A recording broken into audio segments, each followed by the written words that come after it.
The rematch is about to happen. Pro Wrestling Scorecards versus BDR 2. This time we are picking for NXT TakeOver Phoenix as well as the Royal Rumble event. There is so much to get into in talking about all of the matches coming up on this weekend in Arizona. We are going to do that and more as we...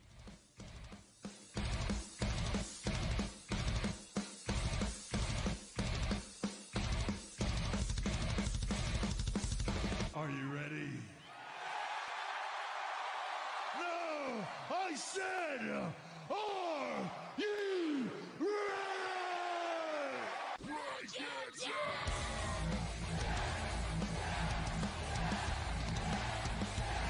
Woo! You just made the list! Oh, I knew he was gonna do that. I just knew he was gonna do that. He don't need Janetti. You don't know what hard times are, Daddy. Austin 316 says I just whipped your ass.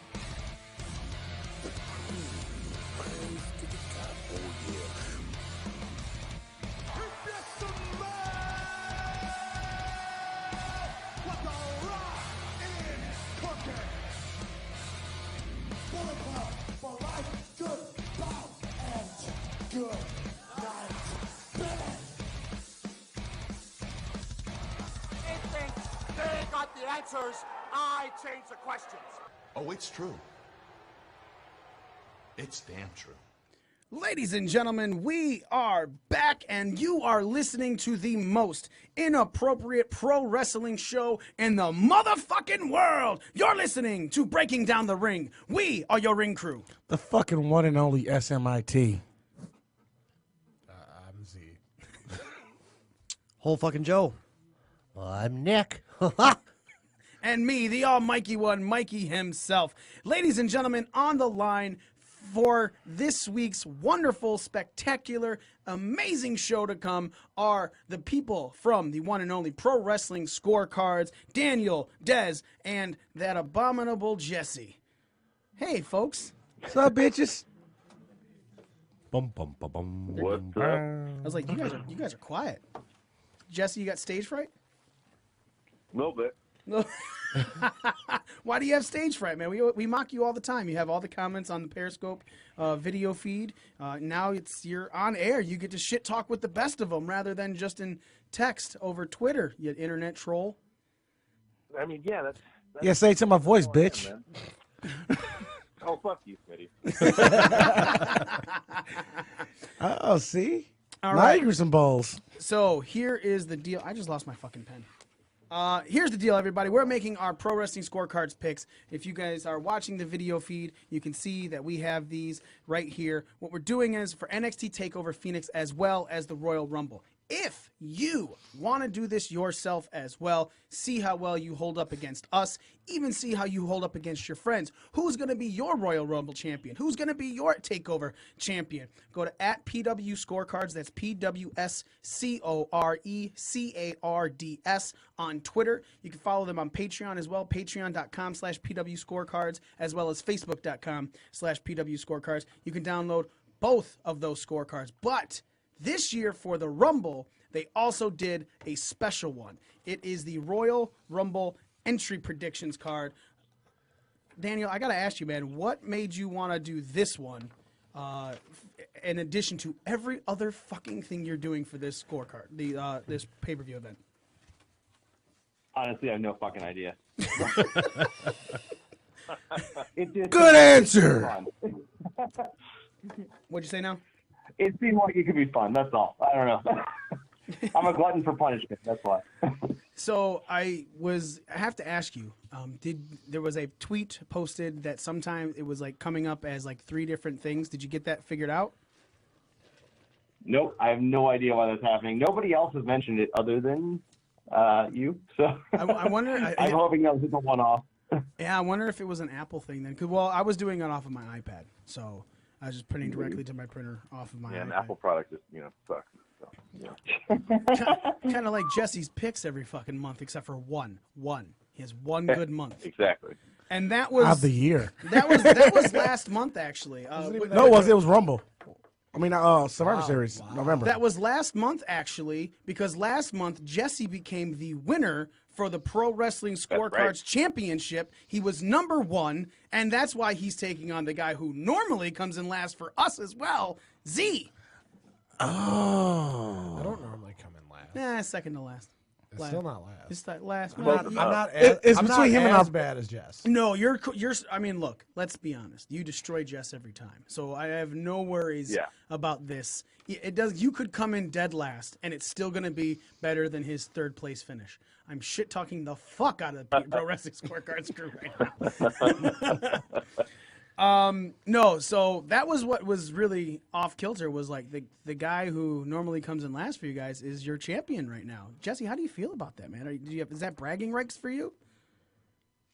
I mean, it is, but yeah, it just even caught me by surprise when I saw the final scores. I was like, "Oh shit, this is awesome! This is what winning feels like. This is awesome." Yeah, if it makes you feel better, I just got my belt today, so It's not a joke. You really I just still have yet to see a belt, so I'm just lazy and not gone over to Daniel's house to actually go pick it up and claim it. Hey man, maybe you'll see it in Vegas one day soon. Hopefully within the next couple months. So Hopefully.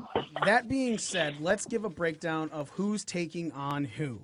Jess is taking on Z, as we mentioned right off the bat. They were the number 1 scorers for last month's was it Hell in a Cell? Was last month? Hell in a Cell was last month. Last month's Hell in a Cell scorecard. Z was number 1 for us. Jess was number 1 for Pro Wrestling Scorecards. Joe came in second by 1 point. That's all the difference was. He lost his belt to Z for 1 point. He's taking on Mario, who couldn't be here due to an inflamed vagina. Oh, my bitch. I came in. Scared, scared of the competition. Hey, look, you already got fucked by me. He can get fucked by the Jew, too, so. I came It's in. the Minority Report. Goddamn right. I came in third, and I'm taking on Ramon, who also could not be here, but he has a real reason. He plays sports, and a game took him over. So I won't make fun of that because, he's an athlete. Whatever. Smitty then came in. Yeah, I mean, I don't know about that, but go ahead, continue. I mean, he sits on the bench. That's fine. Bitch riders matter, too. Not really.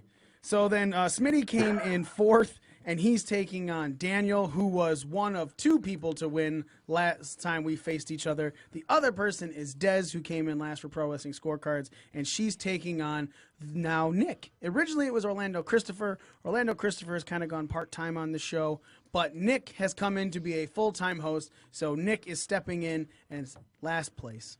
That's right. Your team is only as good as its weakest link, so I'm here to hold that spot. Also, by the way, Daniel, you drew the short end of this stick. This is an NXT card here. Remember how much shit he talked last time about the NXT card, and he came in dead fucking last on it? Yeah, like, and horribly. And you guys destroyed, your whole fucking team everyone beat Smitty. Oh, but what happened when it came down to goddamn SummerSlam? That's fine, but you're shit talking like you had this NXT Well, guru. not SummerSlam, but Survivor Yeah, Series. you always talk saying that he's like the best at NXT, and we all. I usually am, though. No, not this time. So, obviously, champions advantage is Z and Jess. You guys are going to be going last on every round, correct? Sure. Or do you want to Sure. do you want to do something else? Normally, champions advantage is to go final. I mean, I already How got. about you challenge fine with yourself? Yeah, I can wait. That way I can steal some of you guys' answers. That's the point of the champions There advantage. you go. All right, so then it's going to be Joe, myself, Smitty, Nick in order for that, then Mario, Ramon, Daniel, and Dez. You guys do you have Mario's and Ramon's answers? Scorecards? Yeah, I have both of them. Okay, so we got a bunch of matches to get through, and I'm going to be writing on each one of them just so I can figure it out. And we're going to be flip-flopping which team goes first. So if the first one, we won, so you guys are going to be going first, and then we'll go second, and then we'll start the second match of the first one. And we're, going in order around the table, and it will always end with Z and Jess. And we'll also be talking a little bit about these matches as we are making the picks. Is that good for you guys? Sounds good. Goddamn right it's good. So the first match is Matt Riddle versus Cassius Ohno for NXT TakeOver Phoenix. There are 4 extras: pin, submission, countout, or DQ, match time, bell to bell in minutes, low blow attempt during the match, yes or no? And will there be a Keith Lee interference or distraction, yes or no? So, let's kick it off with Mario's picks, and then Joe will go. All right, Mario has Riddle for the win by pin, 15-minute match time, and yes to both the low blow and the Keith Lee interference. All right, Joe. I got Riddle by pin, 8 minutes. Yes to the low blow, no to Keith Lee interference. All right, up next is Ramon's card. All right, Ramon has Riddle as well for the win by pin at 16 minutes. And again, yes, for both the low blow and the interference. All right, I'm next. So I actually have Cassius Ohno going over by pinfall. Match time bell to bell in minutes. I'm going to have it 9. I believe there will be a low blow attempt, and yes to a Keith Lee interference or distraction. Up next is Smitty. I thought it would be Daniel before me. Nope, it's you because we're flip-flopping. Oh, okay. Idiot. Your mama. Can't even get this right. I have Matt Riddle winning by submission. Match time, better bell, 12 minutes. Yes or low blow attempt during the match, because I don't know if it's going to be successful or not. Mm-hmm.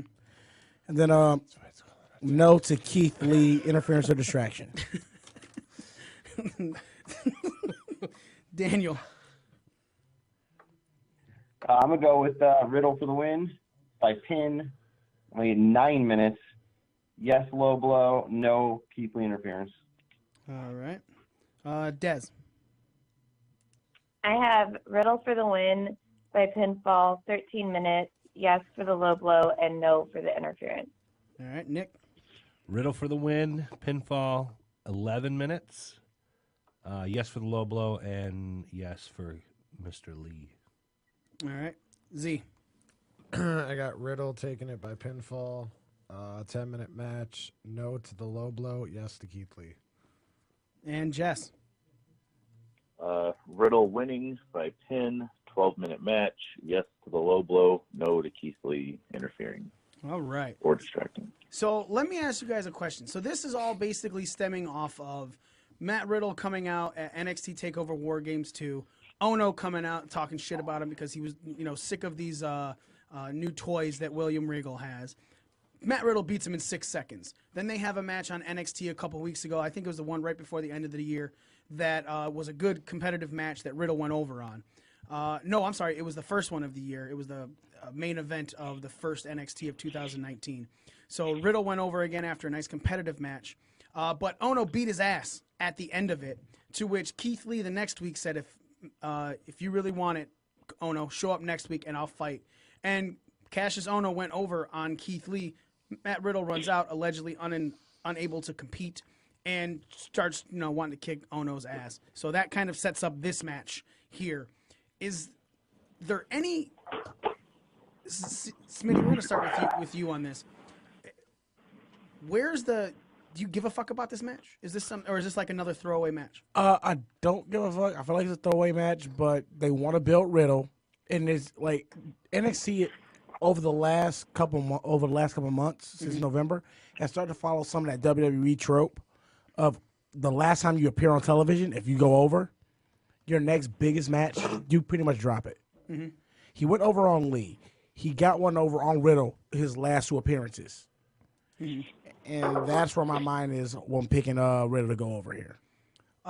Jesse, in picking this match or even just the thought of this match, how invested are you into the opening match of NXT? Knowing how well that NXT normally pulls off every match on their card. I mean, I'm not really invested in NXT at all. I keep getting told by Daniel, like, oh, you got to rewatch the pay-per-view. Never get a chance to rewatch pay-per-view. But you're a bitch. In this case, I should watch it just so I can, follow along with the scorecard and everything. But I honestly don't care. So, like, NXT nothing ever intrigues you? Like, it's literally the best brand of WWE is putting out right now.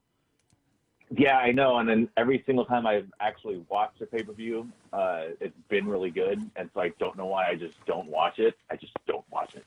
That's because you're a bitch. Don't worry, Smitty You guys watches ever it. notice that Smitty talking shit's like a 12-year-old? He just sits there and says swear words trying to offend you. Yeah, I've noticed that. Hey, but it works. Not really. So, Daniel, since you're trying to put Jesse over on this, what is your thought process and expectations on this match? You know what? I feel like I don't know. I'm not a big fan of Riddle, honestly. I feel like the original match is kind of shoehorned into Survivor Series. How don't you like I the feel Feud like of the Bros? I have a hatred for people who don't wear shoes.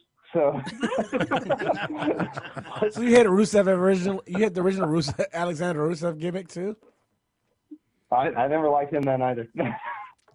But I don't know. I'm not invested in this at all. Like I don't find him that impressive. I love Ono, but I feel like they misuse. I shouldn't say misuse. I mean, he's used to like put people over, obviously, but he can do so much more. And I think a Riddle and him is well, it'll be an interesting match, I'm sure. Like I have no like emotional attachment to this whatsoever. They're both great workers. In Yeah, general. agreed. Joe, how are you feeling about this match? Does it do it? Obviously, now that it's going to be the third time we've seen Riddle and Ono. Does it do anything for you? Because there's a lot of talk that we make on this show that sometimes matches that we see over and over again are boring. You know, but then there's things like Rey Mysterio and Andrade that blow your mind every fucking time you watch it. So how are you feeling about this one? I'm in the minority here, like always. I want to see the match. I'm a big fan of Ono, even though they do misuse him. He is just a guy to put people over, for whatever reason, because he's overweight and he refuses to adhere to their fitness policy, I guess. I'm also a fan of Matt Riddle. I want to see him get a push. I'm thinking he might be a surprise entrant, maybe in the Royal Rumble. Could be a possibility. See, he was actually one of the two people I was thinking about before the person actually did pick. So I'm just a fan of both guys, even though I think they could do way more with Ono. But that being said, I'm still a fan of his. So just because I'm a fan of both guys, I want to see the match, even though I know it's pretty much a tool to put Riddle over. All right. All right, so let's move on to the next match, the NXT Championship Tag Team Championship match, Undisputed Era of the Undisputed Era of Kyle O'Reilly and Roderick Strong with Adam Cole and Bobby Fish up against Hanson and Rowe, the War Raiders. This is obviously for the NXT Tag Team Championship, Undisputed Era defending. 4 extras, pin, submission, countout, or DQ. Who makes the fall? Who takes the fall? And will Cole or Fish be removed or banned from ringside? Yes or no? I'm leading this one off. Then it's going to be followed by Ramon, and then so on and so forth. We'll go. So I have the War Raiders winning by pinfall. I think Hanson is going to make the fall. O'Reilly is going to take the fall. And yes, Cole and Fish will be removed or banned from ringside. What's Ramon's picks? Okay, Ramon has War Raiders going over by pin. Hanson over Strong. No, Cole and Fish are not removed from ringside. All right. Up next, Daniel. All right, I'm going Undisputed with O'Reilly pinning Hanson. And no, Cole and Fish are not removed. All right, Smitty. I have the War Raiders winning by pinfall. Hanson will pin O'Reilly. And yes, Cole and Fish will be removed from ringside. All right, Nick. I've got the War Raiders by pinfall. Hanson's going to pin Strong. And Cole and Fish will not be removed. All right, Daz. I have the War Raiders winning by pinfall with Rowe making the fall on Strong, and Cole and Fish will be removed. All right. Joe. She's going to pick Undisputed on this one. Pinfall. I think Strong over Hanson. And the next extra? Yes, to removal. All right. Mario. Mario has Undisputed Era with O'Reilly pinning Rowe. And yes, Cole Fish will be removed. All right, Jess. I have Undisputed winning by pin, Strong, pinning Hansen, and no, they will not be removed. All right, Z. I have War Raiders winning by pin. Hansen will make the fall. Strong will take the fall. And yes, Cole and Fish will be banned from ringside. All right. So this is another match that has been a very long build in NXT. War Raiders, really going at the Undisputed Era through. They've had I believe they've had a tag team opportunity, a championship match before. They lost. They lost via. They lost like via DQ. Okay. But either way, they've correctly. had another. This is their second shot at the NXT Tag Team Championship. Nick, where is your thought process in how this build has been, or even like the excitement for the match for you? Well, like some of the other guys, I'm not too invested in NXT. I do know a little bit about a little bit. Mm-hmm. I do know the Undisputed Era have had titles for a while. Am I wrong? 8 months. No, you're not wrong. Right. I think that right there, we've seen these teams collide before. Mm-hmm. It's just the Raiders' time. I think there's not much more I can say about that, only because I don't know a ton about NXT, but I know a little bit about a little bit. So think about NXT, and this is my personal thing. Is that I think the Raiders are the best people to take titles off of them, even though there are a lot of viable teams that can take those titles off of Undisputed Era. You got to you're building teams like Street Profits. You're building teams, but you also build a team like heel teams like the Forgotten Sons. And I think those are going to be your next big heel your big heel stable or tag team with the NXT. So, like right now, make the War Raiders dominant face champions. That's the best way to build. You give time for Forgotten Sons to build, take those titles off of them. I'm thinking like future run of what you're going to do with these titles. All right, Dez, as a avid watcher of the NXT product, because I know you love it. Where's your head at for this one? Are you being sarcastic? No, I thought you watched. I thought you loved NXT. Damn. Oh yeah, no, I do. I do watch it. I haven't watched think NXT. Undisputed Era has had the belts for a long time, and I think they need to change it up. I want to say that the War Raiders had rivalry in ROH with some of them, so I think it'd be good for them to change it up and do something new. Did anybody else notice Daniel's fuck up on these scorecards? No, it's all been fixed. It's already been Yeah, fixed. I have early versions of it. So I was gonna say those tag titles look no. sweet. I have early versions of it that I wasn't going to reprint. They look almost Side women's note, tag titles. for anyone wondering, Paul Heyman's not listed on the Royal Rumble card. It has been fixed. It was fixed after I printed out these scorecards as well, so he's not an option for an unscheduled appearance. Oh, that's not what I was talking about. I know what you're talking about the belts. Yeah. That was. So, all right, let's move on. NXT North American Championship. Honestly, the shortest build of any of the matches that are coming up. So it wasn't but 2 weeks ago that Johnny Gargano walked out to the ring and then said he wanted to go for the North American title, just because the week before Tommaso Ciampa said that Gargano deserved the title, just not his. So Gargano came out, Ricochet followed, said, if you want to title this title, all you had to do is ask me. Well, during an altercation between Black and Ciampa on the the ramp, Johnny then turned and super kicked Ricochet, which has obviously been the major selling point on all of the ads and video adverts for this. And because that's really all that happened up before this week's NXT, and that was 2 weeks ago. So Gargano had a match last week, and at the end of it said, hey, if you want to fight, it was against Umberto. At the end of it, after he won, he goes, you want to meet me in the ring next week, I'll give you all the respect that you want.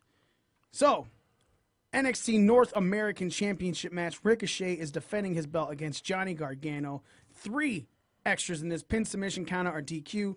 Number of aerial moves, plus or minus 1. And again, for anyone wondering, an aerial move is, off of the turnbuckle or off, over, through the ropes, and it does not need to connect. So that means if Gargano goes flying over the top rope over to hit Ricochet, but Ricochet moves, that is counted as an aerial move. It just didn't connect.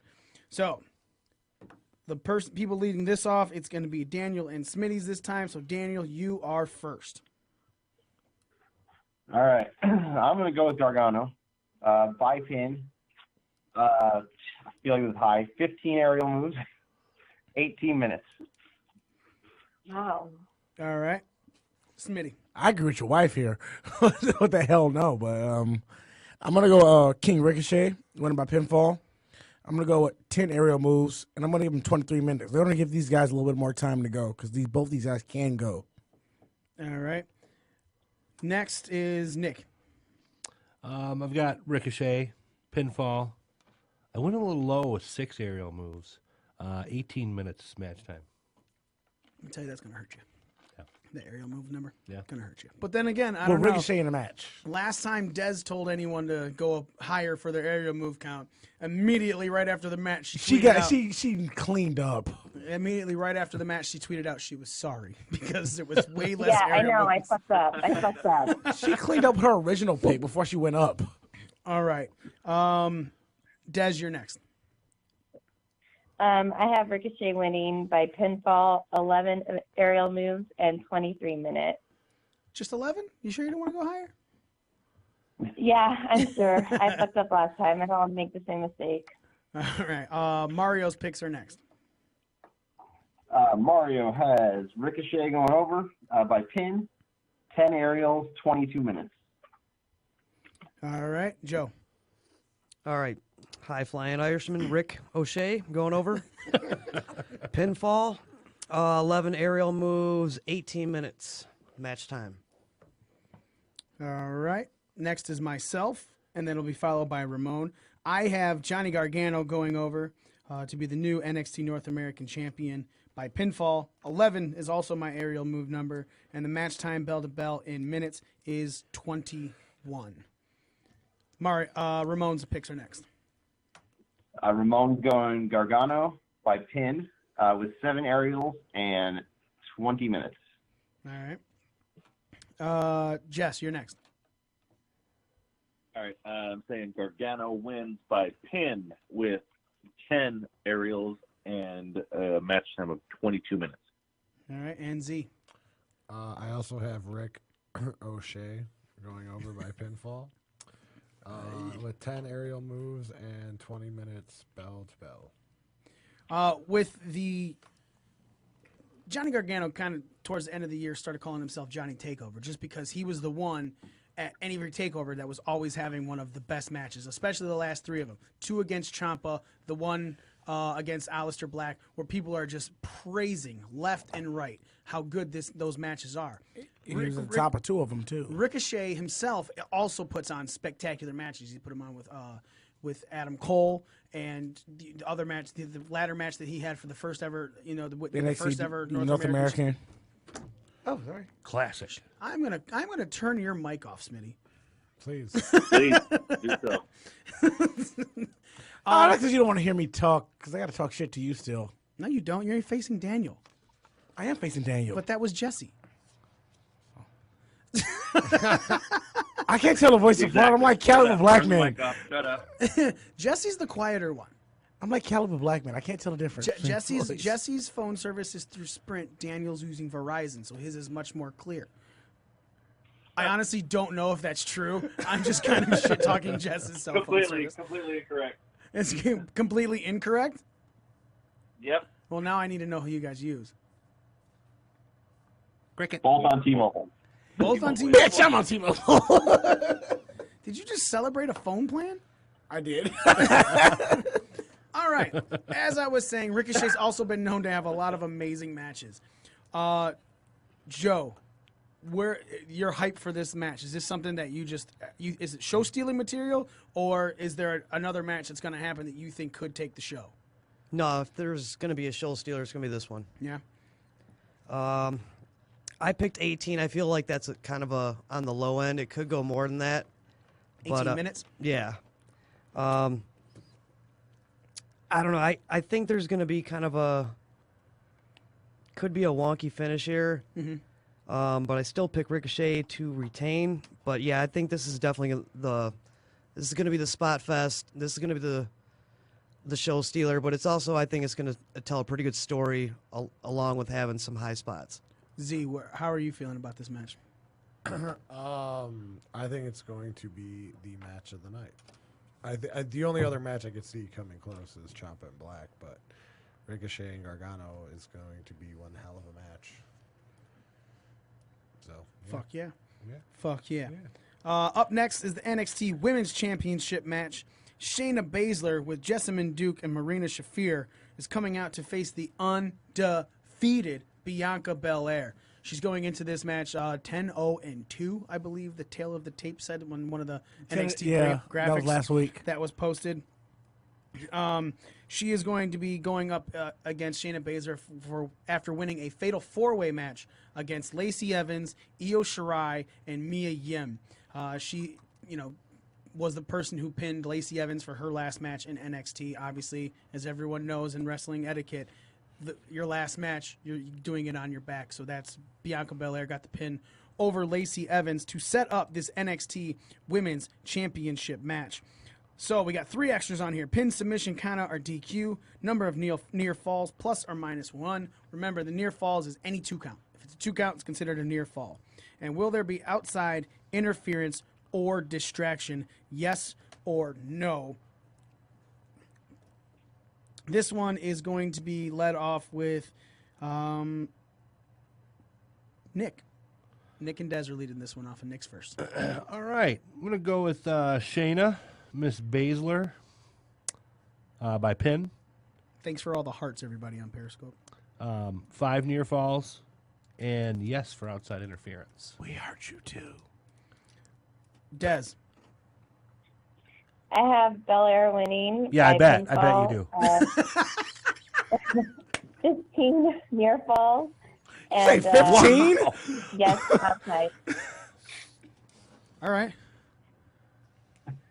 I would talk shit, but Des beat me last time. So. That's because you suck.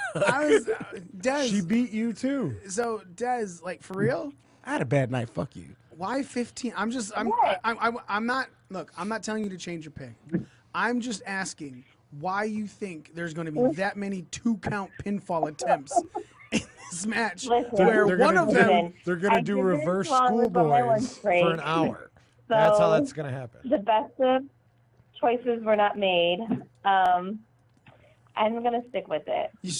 Look, you can change it. It's fine if you change. You scribble it, you change it. They're going to do a schoolboy spot. I'm telling you. She's going to get all 15 in one shot. I think you went low. Should have been like 35. Should have been like 35. Let's go with a 20. Lowball it. Are you going to stick with it, Des? I think so. All right. Yep, I'll just stick with it. Okay. There you go. And when you lose by 3 points, you'll know why. Up next is Mario's picks. Got to stay committed to the gimmick, Right. It's the only way it's going to get over. All right, Mario's going Belair, pin, 6 near falls, and yes, outside interference. Joe. All right, I got Sharon Corbin going over here by submission. 7 near falls, and yes to interference and or distraction. I would like to point out the Sharon Corbin line never fucking gets old. It has never been. Even though Baron Corbin is fucking bald, it still harkens back to his... They almost look more similar now. It's eerie. Their foreheads are very similar. Like black man's chest with And they both had that same derpy fucking look on their faces. Oh my god. Up next is myself. I have Bianca Belair, and she's going over by the infamous, Mikey calls it, disqualification. The DQ EST? The DQ. Yeah, she's going The to be coup de grace. The DQist? Yeah, she's going to be the DQist winner of the NXT Women's Championship. Number of near falls, close to Dez. Let's be honest. Really close to Dez. -11. I have 4. 4 is my near fall number. And yes, I have outside interference or distraction going on. Ramon's picks are next. Okay, Ramon's going Baszler. By submission, 3 near falls, yes to outside interference. All right, Daniel, you're next. All right, I'm going to go Belair. Pin. I'm going a little high, too, I guess. 8 near falls. Y'all are haters. Fuck off. Yeah, watch when there's 17 near falls. We're all going to be biting our tongues come next week. Yes to outside interference. All right. Try not to Smitty. kill myself with laughter. I got the Sizzler, Scissorer, Shayna Baszler. The Sizzler? What? Scissorer.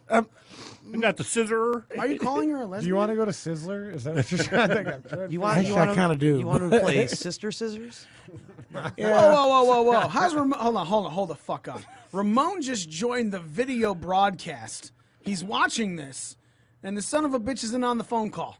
What's going on there, Ramon? You're going to comment in those fucking comments. Go ahead, Smitty. Yeah. He must be on the bed. I got Sister Scissor. On the bench. He has some time sitting on the bench to watch it real quick. I got Sister Scissor, Shayna Baszler. She's not even gay. I don't care if she's gay or not. She looks gay. Smitty, no one cares. Smitty, no one cares about your pick, Smitty. Move on. Ah, shut up, bitch. Z, you're right. It's all fucking cursing, and it's a 12-year-old's fucking camaraderie. And the drunker he gets, the more he says it like a 12-year-old. Like he yells the curse word and then thinks he's gonna get in trouble. So he's like, ooh. Ramon says it's soccer game halftime. Smiley face or whatever face. It's not you play on the bench. You can just pull your phone out. You'll be fine. Yeah, I got Baszler winning by submission. I got 5 near falls and yes or an outside interference or distraction because both Damn it.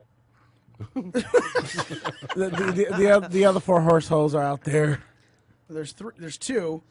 There's 2 of the 4. 2 of the 3 of You the get what 4. I'm saying? Shut your fucking pie hole. Sister Sizzle over Yeah, here. Sister Sizzle. Son of a bitch is just hoping for a discount at his next steakhouse. I want to go to the Sizzler. I really miss Got the it. Sizzler. It sounds like Wait. you got cotton mouth. Where's the closest Sizzler to here? Probably in Vegas. Do you guys still have a Sizzler out there? I have No. no idea. No. I've never eaten a Sizzler in my fucking life. Oh my god. Somebody find me a Sizzler. I throw you $50. No one fucking. Okay. Yeah, right. Google. All right. Here's one city. Give me $50. Yeah. Hey Siri, where's the closest Where I'm Sizzler? at. No, where I am at the time being.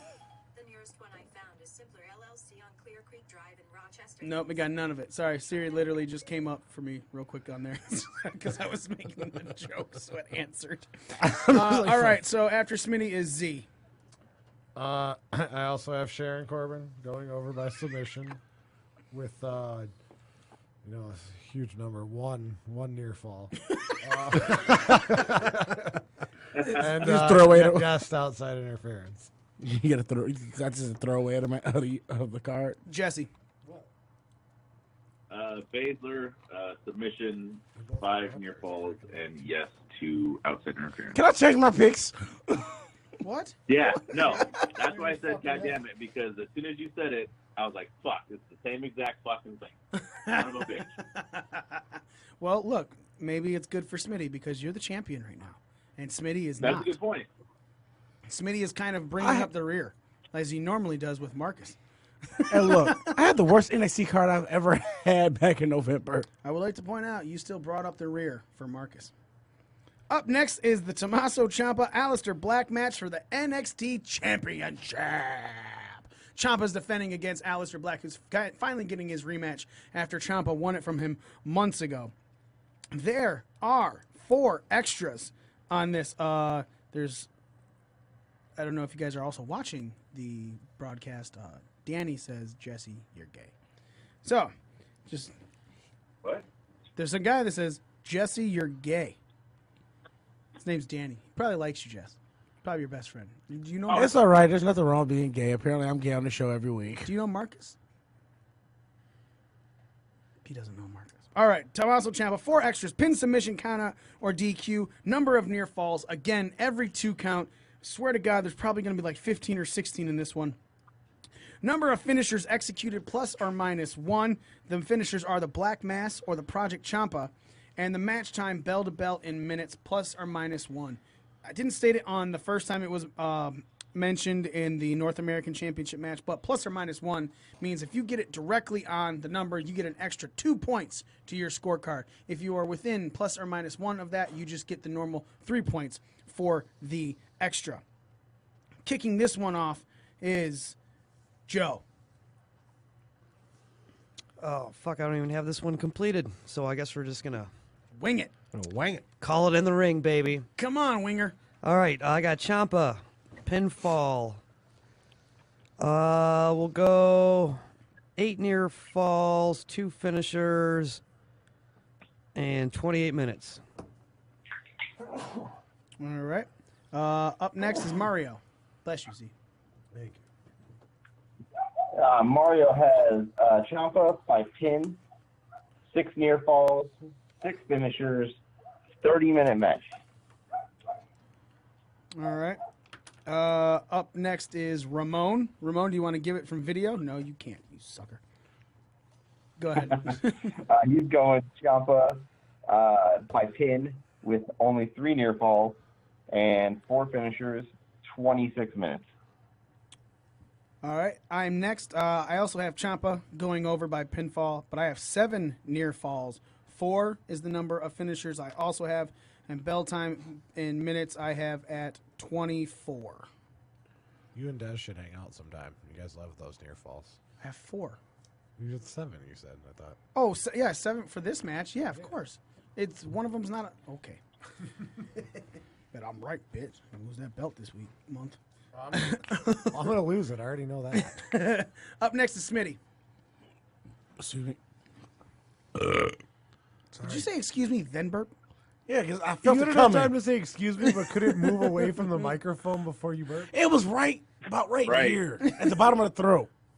Let me Like clear Marcus? my throat. Say excuse me, then burp. Was that a Marcus burp? No. Too much in your mouth, That's all such- coming out now. It was way easier anytime it's a Marcus burp. You feel relief in your stomach. See what I say, Jess? Apparently I'm gay every week on this show. So It's not apparent. Had to clear that spot You're for the gay head of every the day. dick. It's just such a gay every day. only for the pay. So $20 is $20. Go ahead, Smitty. yeah, I have Tommaso Ciampa winning by pinfall, 8 near falls, 5 finishers executed, 31 minutes. All right. Next is Daniel. All right, I'm going Ciampa by pin. I'm going to go high on this one. 12 near falls, Oh, fuck you. 3 finishers, and 28 minutes. Really? Okay, hold on. Really? So if anyone doesn't know, if you've not listened to the show before or anything, Daniel and Dez are married. Obviously, they live in the same house. And it's just hilarious to hear married couple bicker happening on the picks as they're going. I think it's fucking adorable. I'm not mocking it. I'm just like, oh, they're such a good There's a couple. charm there. Yeah, it's a good couple thing. It's not even like it's a bad thing. So I just wanted to point that out, that I find you guys fucking adorable. Next, Dez, the married woman. Tell us how many near falls you got today. 18. 18, everybody. Yeah, 23. Is he looking at our paper? Go ahead, Des. Oh, I have Ciampa winning by pinfall with 9 near falls, 3 finishers for 34 minutes, and I did the math. That's 1 near fall for every 3 to 4 minutes. So boom, fuck all y'all. So the match It's before it, plausible. it's like 5 per 1 minute. Is that how that works? Yeah, like, so wait, hold I don't know. There wasn't a time on the ladies' match. Well, you can't do the scientific No, breakdown maybe for it's just wrong. one match. So if you're Rain Man, does that make Daniel Tom Cruise? What? No, I hate Tom Cruise. He's mini Tom Cruise. 25 near falls. 25 near falls. 25 near falls. Definitely Definitely one near fall every 3 to 4 minutes. Definitely. I did head twitch. And you're over here doing the Michael J. Fox. Up next is Mario's picks. Mario. Oh wait, no. is going. No, I'm Ciampa. sorry. No, I'm sorry. I apologize. Up next are Jess's picks. We've already done Mario and Joe. Let it off. Oh, so me. All right. I'm going Ciampa by pin. 8 near falls, 6 finishers, 27 minutes long. Before we get into Z's picks, someone on the video feed, WrestleMania Pod, says it's going to be a 26-minute match with 34 near falls. Let's go! Unless you did And it's going to end in a count out. Z, what I are hate your all you guys. You guys are dicks.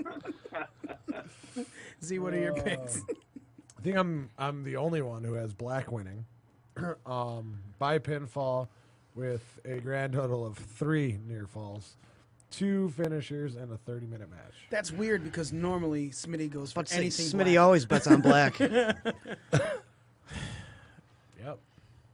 That's I don't know. I take no black people on this card either. So. You didn't take Ricochet? Oh, actually, no. Ricochet I did. What are you talking about? I didn't take Belair. I did not take Belair. I think her build was literally just to have Baszler have another notch until she's ready to go up after SummerSlam. So with this match finally being Aleister Black's rematch into this, Daniel, excuse me, wow. Look how I was able to turn away, even though it was stuck right here in my throat. Hey, you didn't get my picks yet. I didn't get your picks, Nick? No. How did I miss you? Oh, you're supposed to follow Dez. I'm sorry. The fuck? I'm sorry. That's okay. Fucking up, son. You can Still love you. can only kind of see him. Yeah, now, Yeah. Now I might want to it's a redo problem. mine. Like, I might want to change my near falls. You won't. Go ahead, Z. Nick. All right, I've got Tomato Ciampa. The tomato chopper. Oh, my gosh. By pin. Tomato chopper. By pin. I broke my leg. 78 near falls. No, 10 near falls. 10. Give it a 10. Fucking damn. 3 finishers with a 24-minute match. Did you hear that? 10. So, Nick's really getting into the shit talking already. I really like it. So, Daniel, back to the question for you. Aleister Black finally getting his rematch. Obviously, most people are thinking that Ricochet and Gargano are going to be the match stealer, but do you feel that this match in hype, the way they do it as well, could come as a close second or even be better than Gargano and Ricochet? That's tough to say. I feel like Gargano Ricochet is going to be a great match. It's going to be like spot fest. Whereas Ciampa Black is just going to be a brutal match like it was at War Games. No, It was War Games. No, it was on NXT television. Oh, I'm fucking retarded. I'm sorry. They were NXT television when he won the title. You are. Oh, Dez, don't call your wife retarded. That's mean. Anyway, I just thought you guys were cute. I give up. Dez, your feelings on Ciampa Black? I think it's going to be a really good match. I think Ciampa's going to retain, obviously, and continue his evil streak. I really want Johnny Gargano to lose against Ricochet so that they can be evil buddies together, like I said last time. I really am pushing for it to happen. Smitty, do you feel that this is one of the better builds in NXT? Obviously, it's had the length, Aleister Black having to go out because of the injury. Technically, it made Gargano Ciampa 2 happen way faster than it should have, but eventually has worked out really well, unlike things that we have seen on the main roster of WWE. But as the longest tenured build, is this one of the better builds that you have seen in a long time, or is it just so-so for you? It's so-so for me because, to a certain degree, the way it is presented on NXT television, I feel like it's been rushed. Just the way it's been built on NXT television. Because the way NXT television is, we know everything is pre-recorded, everything is set up to go a certain way. And I think the way they improvise this storyline is great. And like I said, I really do feel like Ciampa and Gargano 2 was supposed to happen right before Mania. That's the way I feel this was supposed to happen. What is your point?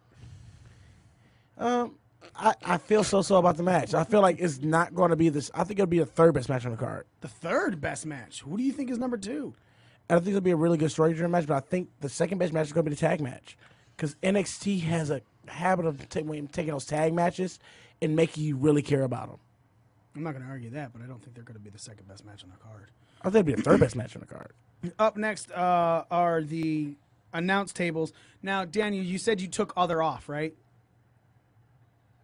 Yeah, I took other off the final card. So just English and Spanish is the only ones that we have to pick. Again, I just tell everyone we have the older version. I printed them off way before all the changes were made. So the announce table destruction is going to be led off by Ramon. All right, Ramon, where'd we go? He went with English destroyed, Spanish survives. All right. I have the exact same thing. English destroyed, Spanish survives. Smitty? No tables go. Okay. Both tables survive. Okay. Next is Daniel. I went with the same, both survive. All right. Des. I have both English and Spanish are destroyed. All right. Nick. Spanish destroyed, English survives. Okay. Joe. English destroyed, Spanish survives. Okay. Mario's picks. Mario's going both survive. Okay. Jess. Both survive. Z. English destroyed, Spanish survives. All right. Now, up next are the unscheduled appearances. People that are not scheduled to have a match on this card. I had a question for you, Daniel, before we move forward with this. Even though he is mentioned as an extras, is Keith Lee considered an unscheduled appearance because it's not promoted that he's supposed to be coming out with Matt Riddle? Correct. Only people listed on the left side are excluded. Okay. They're part of an extra there. Okay. So unscheduled appearances, you get 5. For every one that you get right, you get an extra 5 points. If they didn't show up, it's not like you're losing 5 points either. So Keith Lee's not is. So Keith Lee can be considered as an unscheduled appearance. Smitty and Daniel are going to be leading this off. Smitty, you're first. So I have Io Shirai, Kairi Sane, Keith Lee, Trevor Lee, and Ronda Rousey. Trevor Lee. Trevor Lee's one of the guys who's been recently signed to NXT. Okay. This is why I hate being on first on these ones because I actually keep up with who's getting signed with NXT and shit. Daniel. I'm going with Dream, Keith Lee, Candice LeRae. I have a feeling Rousey is going to show up in the audience, and just because I want to see him show up, punishment. All right. Des. I have Keith Lee. I hope he doesn't show up during the match. I want him to come in after the match. Pete Dunne, Candice LeRae, Io Shirai, and Kairi Sane, because I didn't know who else to pick. All right. Nick. Well, Ronda Rousey, Keith Lee, Velveteen Dream, Kairi Sane, and Dakota Kai. I would say pick someone else because she's out on injury. Is she? Injured, Yeah. Yes. Torn Okay. ACL. Well, who's the other chick's name? Io Shirai. There you go. We'll go with her. Io. It's Io. Joe, you're next. All right, I got Keith Lee, Velveteen Dream, Rousey, Trevor Lee, and then what's the guy's name that used to tag with Buddy Murphy that's in the Forgotten Sons? The Wesley guy, Blake. Yeah, the guy that looks like he has no teeth. Yeah. Wesley Blake. That guy. All right. Mario's picks are next. Mario picked Pete Dunne, Mia Yim, Velveteen Dream, Tony Storm, and he picked Dakota Kai as well. He's dumb. Dumbass. Ramon's picks are next. Ramon's going Dream, Mia Yim, Oni Larkin, Kona Reeves, and even though he's on main roster now. EC3. Hey, you never know. He still might show up. We'll never know. Yeah, it's That's true. That's true. fucking possible for some reason. I have Keith Lee, Ronda Rousey, Dominic Dijakovic. I believe that's the proper pronunciation of his last name. Dijakovic. Yeah, Dijakovic. Mia Yim, and Jesus, it's the last one that was been throwing me off this whole fucking time.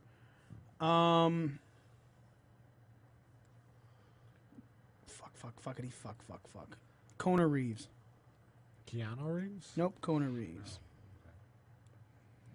All right, Z, you're next. I got Rousey, Candace, Dream, Keith Lee, and I.O. Sherry. What do you owe her? Jess.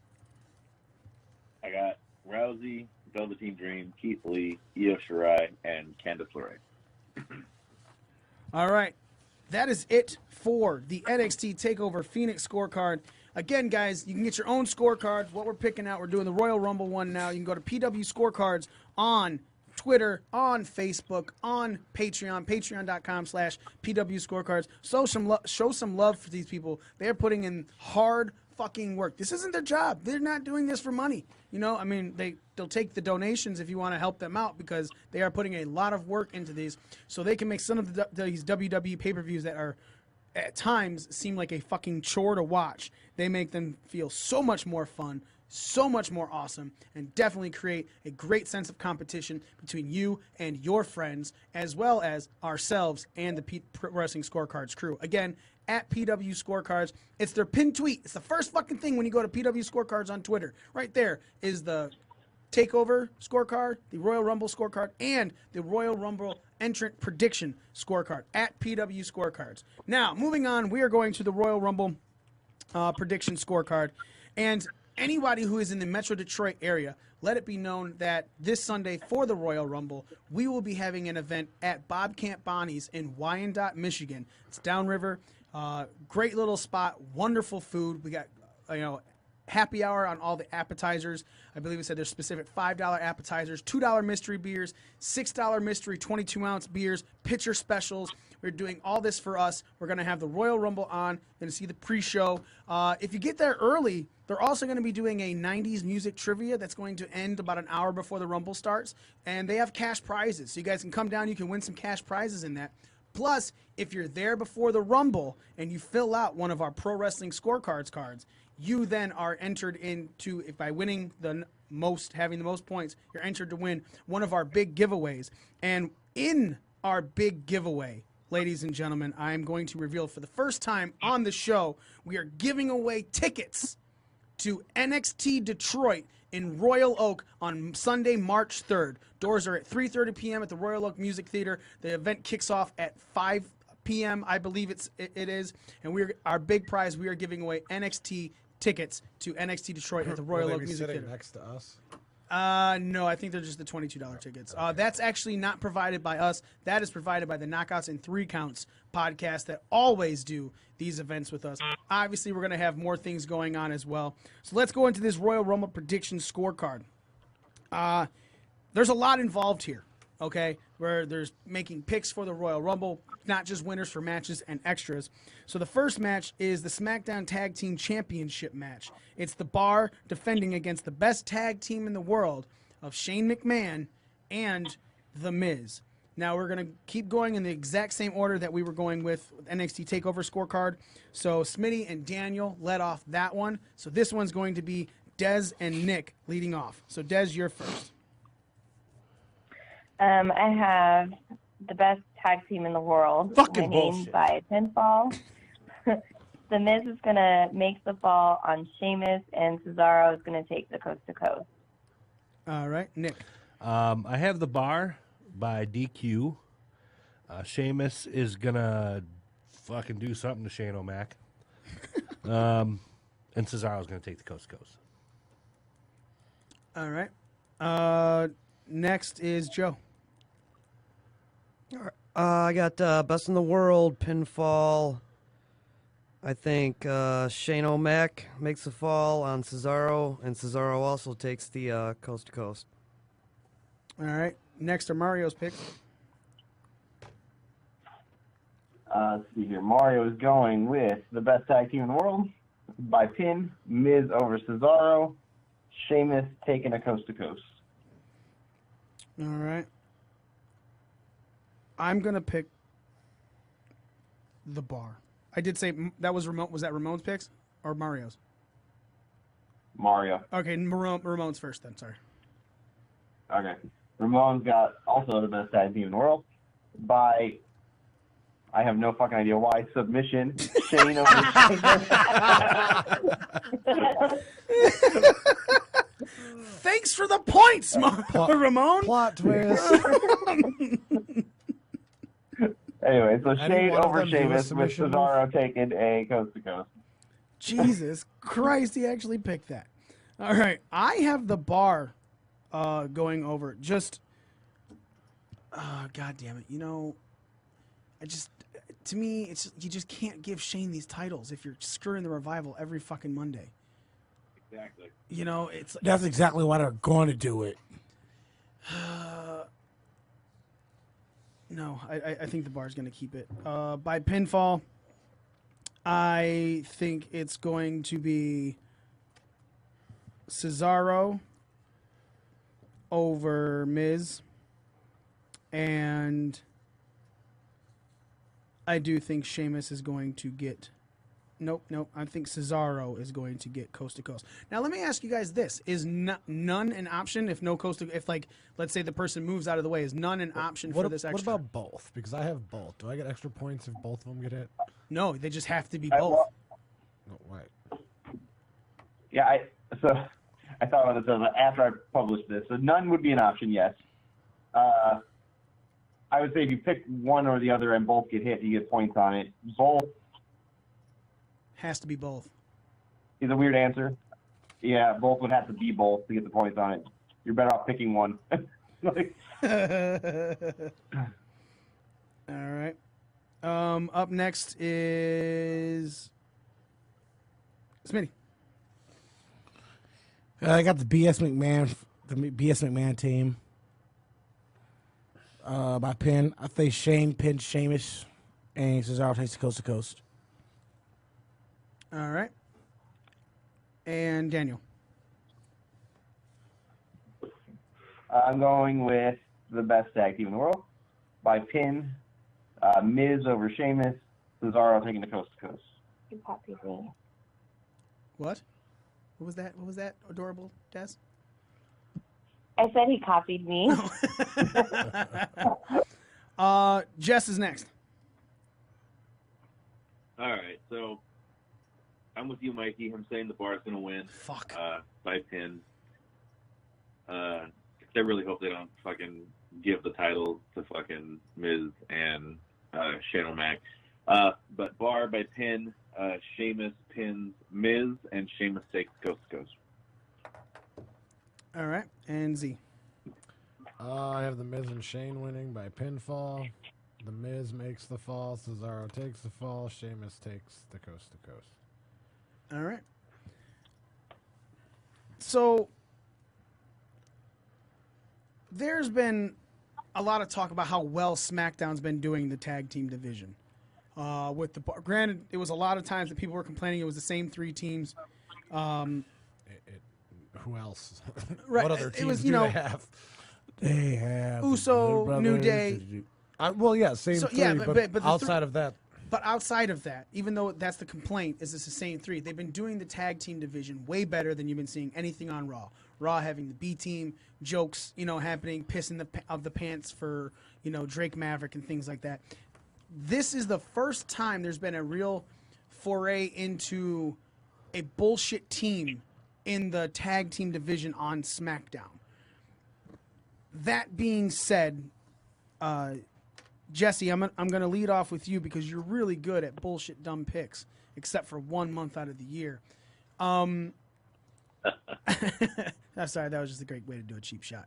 How are you feeling about this match? Obviously, you're picking the Bar with me, but is this something that's taking your attention away from what was built as a credible tag team division on SmackDown? I feel like this. I don't know. When I first started seeing like that build of Miz trying to make him and Shane a fucking tag team, I was just like, why? Like that's just dumb. I thought it was dumb that Shane got the best in the world trophy in the first place, but that's neither here nor there. But I just feel like it's taking away from it, and then just on top of that, just like the whole like screwing over the Revival storyline or setup that they're going with. It's ridiculous. But I don't know, I just feel like it is kind of taking away from the tag team thing in general. All right, Nick, how about you? I really don't want to see the best tag team in the fucking world win. I really don't. I don't think anybody does. I wouldn't be surprised, honestly. It wouldn't shock me at all. Not at all. But I don't think it's their time just yet. I really don't. Do you think that they might take it later, like at another show? I do, only because the fact that, and I thought that they would, that the bar would, excuse me. Hold on, I think I got my pick backwards. I wasn't paying attention. Idiot. God.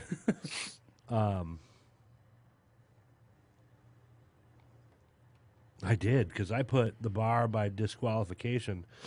So can I change my pick? Yeah. So what I meant was the best tag team in the world by disqualification. Okay. Because I don't think they'll win the titles. But Shane and Mac, you think are going to go over? Yeah. Okay. So they'll win the match.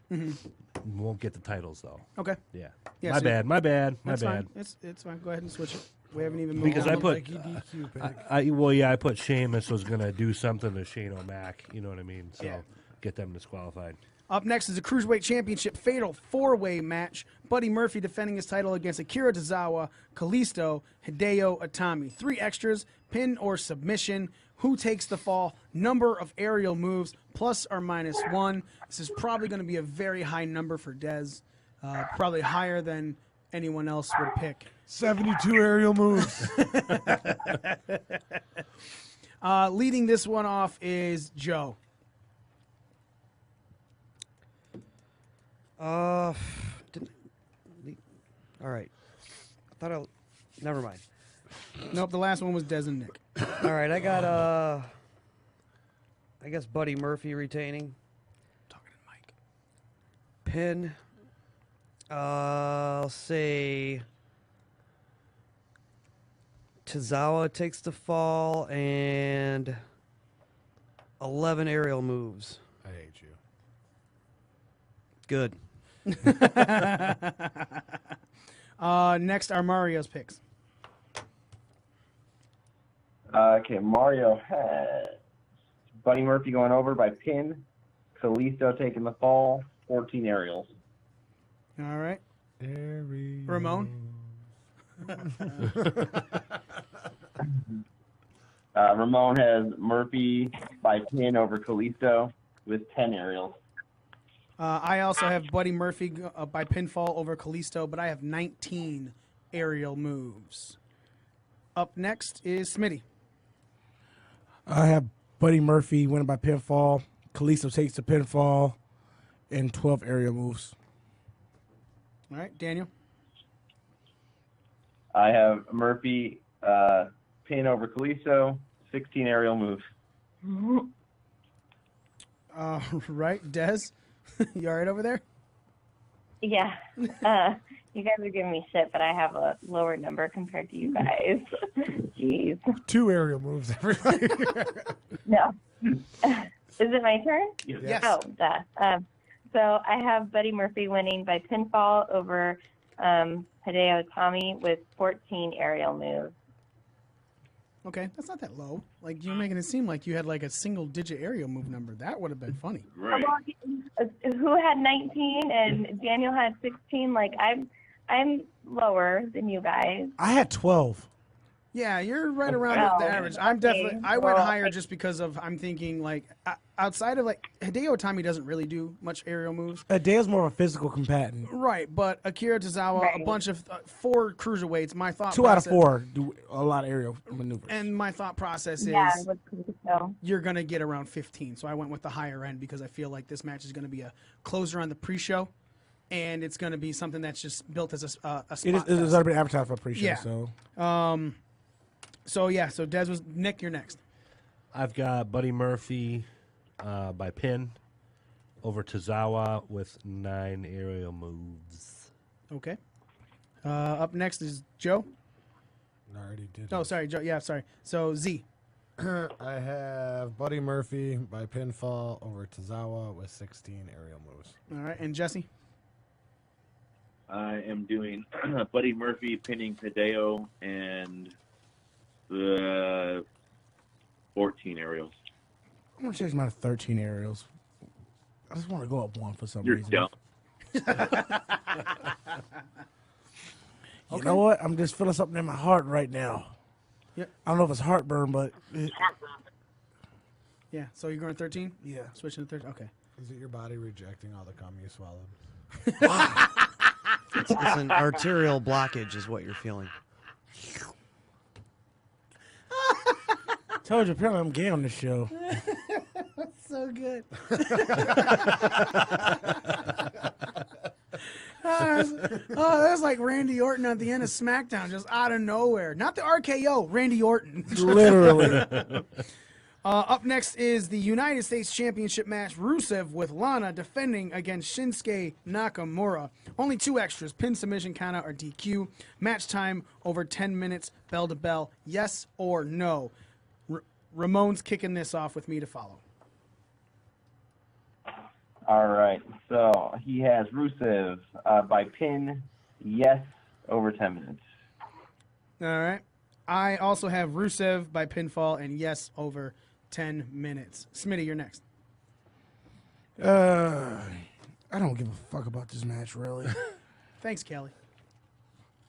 Well, no, so I don't give a fuck because, like, literally, it's just something we've seen already. It's been there, done that. They have the better for this title. Really? You've already seen this match, the rematch? I got Rusev winning by submission. Yes, it's 10 minutes over. It's a time filler, calm down match. Daniel? I have Rusev going over by pin. It will not be over 10 minutes. All right. Des? I have Rusev winning by pin, and no, not over 10 minutes. All right. Nick? Rusev by pin over 10 minutes. Okay. Joe? I'll go Rusev by submission. Yes, over 10 minutes. All right. And Mario's picks? Mario's going Rusev by pin, not over 10 minutes. All right. Jess? I want to be like the odd one out and say Shinsuke, but I'm not going to. So No, Rusev do by it. pin, yes, Do it. over 10 minutes. You're always the odd one out. All right. I mean, I know that. So that's why I kind of want to do it, but What are you eating? Penis. nothing. Drinking beer. Yeah. Yeah. Cheers to you. He's drinking beer with a whole bunch of sediment because he's over there. Z, what's up? I have Rusev by pinfall, and yes, it'll be over 10 minutes. All right. Next match is the SmackDown Women's Championship match. We're going to talk a little bit about this before we make our picks. Becky Lynch is the man, everybody. She's been touting it left and right. She is much more vocal on Twitter than she has been much over the last few weeks. You know, last week I was kind of giving her a little bit of shit for her promo because it just seemed like she was stationary. She kind of just stood in the middle of the ring and talked. This week, she did not do that. To me, she came off way better this week. Wonderful promo work by Becky Lynch, calling out Asuka. Asuka comes out. Then it's just a huge fight breaking out that continued all the way into the back, even after the segment was over. Now, my question then to everybody, and we'll start off with... turn that mic off. Z's taking off. We'll start off with Dez. Bye, bitch. Bye. I turned the wrong mic off, and I was really happy I did that. Dez, we're gonna lead off with you. Are you buying into Becky Lynch, man? Do you think that Becky deserves all of the hype that she's getting, or are you kind of meh on her? No, I love her. I really liked her when she was in NXT, so I'm glad she's getting all the hype that she deserves. I'm excited to see how far and what else she does. All right, Joe, is she the new female Stone Cold? Because that's the comparison everyone's making with her. That's what they all say. I don't feel it like, I don't feel like she's changing the world like Stone Cold did. No. There's only What? no, she's not doing for the business what Stone Cold did for the business. No. You don't think so? I will say that a lot more eyes have hit because of her. Like she's, granted, no one's going to touch Ronda when Ronda signed. You know what I'm saying? But right now, with Becky, everything that she's doing, getting blasted in the face, like Smitty every other weekend by another dude, namely Marcus. But when Nia punched her in the face and it got she had the blood dripping down her face, it was very Stone Cold-esque to when he was not tapping out to the sharpshooter from Bret Hart and he just passed out but the image of the blood running down his face was an iconic image for Stone Cold. And it brought more eyes at the time. It was kind of the passing of the torch and stuff. Yeah, but Becky's bloody face will never be as iconic as Stone Cold's thing. Okay. Daniel, how do you feel about Miss Becky Lynch? I love the character change. I think she plays the badass really well. I don't think she's the next Stone Cold necessarily, but she's as comparable as we're going to get in the women's division based on who we have right now. So I think she's bringing eyes to the women's division. I think she's, bringing eyes to whatever brand or show she is on. And I think, regardless of whether she's the next Stone Cold or not, I think she's doing great things for WWE right now. All right. I muted myself. Smitty, what are your thoughts on this? Not the next Stone Cold, but when it comes, I hate using this scenario, when it comes to women, probably the best Stone Cold-esque kind of aura you get from this division and WWE. What do you mean not for the business, just for the women themselves? For the women themselves, not for the business. I'm sorry, there's only one Stone Cold Steve Austin. I understand that, but you think she's only doing something for this character change and the eyes she's bringing is literally, it's only affecting the women's division, making it more credible, and not the whole wrestling as a whole? Not the whole wrestling industry. It's only affecting the WWE women's division. Okay. With that being said, go ahead and give us your picks. You and Daniel are leading this off. I have Asuka retaining the title via pinfall. Bell to bell time, 15 minutes. Number submission breaks, 4. All right. Daniel.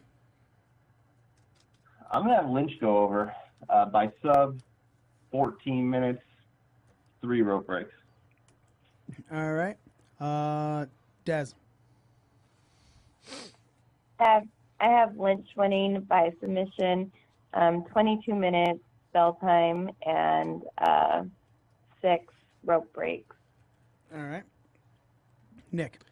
I've got Asuka going over pinfall, 16-minute match, and 2 rope breaks. Two rope breaks. Joe. I got Becky winning by submission, 17 minutes, 4 rope breaks. All right. Mario's picks. Mario is going with Lynch by sub, 12 minutes, 5 breaks. All right. Ramon. Ramon is going with Asuka by DQ, 17 minutes, 3 rope breaks. Thanks, Ramon. What the fuck?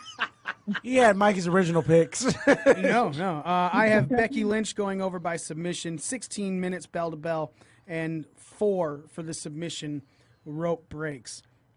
Up next is Z. Z had to take off, so I have his picks.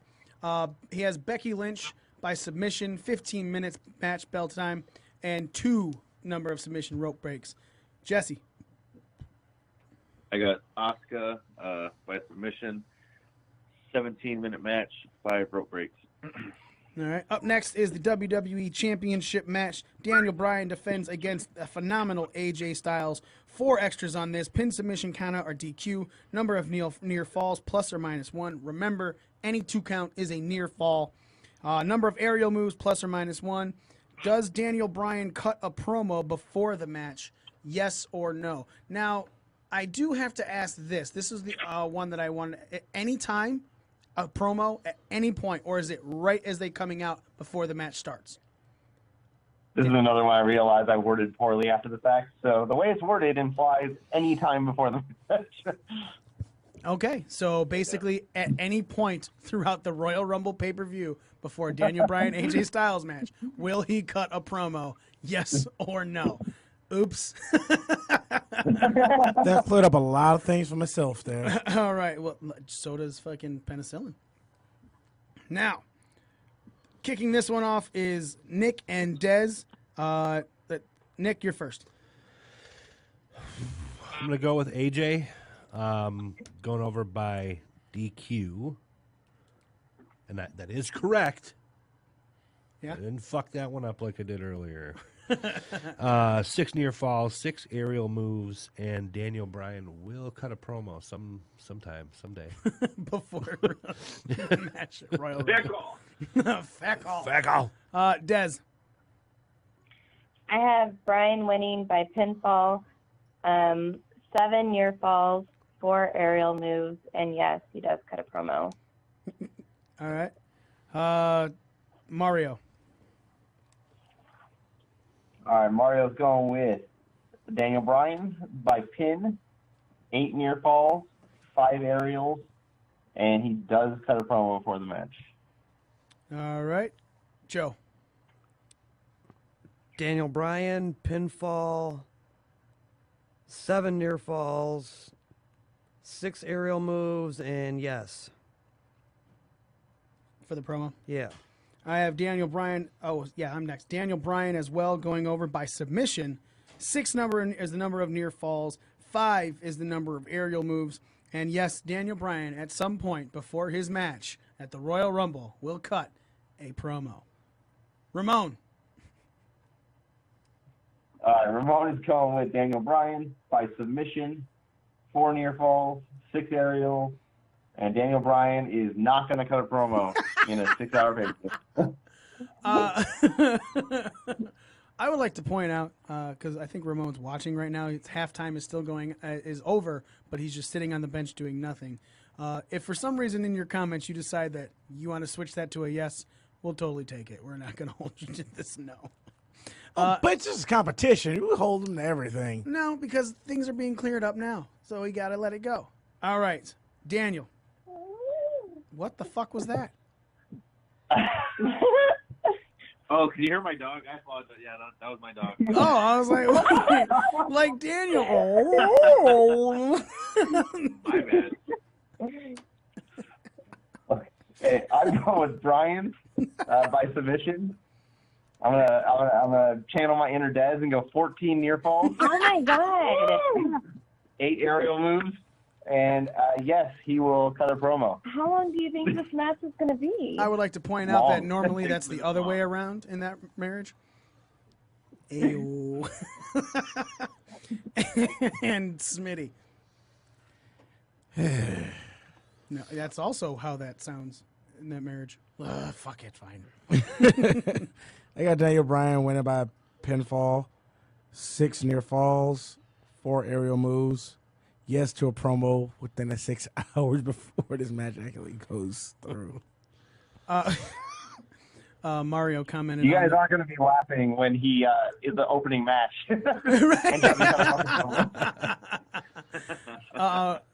Mario is watching the video feed as well, and he's asking Joe if Joe, are you writing your answers after hearing his picks? Get the fuck out of here. That's what Mario's saying to you. Mario trying to shit talk you. No, I'm not doing that at all. Matter of fact, I haven't paid attention to any of his picks. Isn't Mario a loser from the last time? He lost his match. Yeah, so he's a loser. Okay. But so are you. Actually, I won.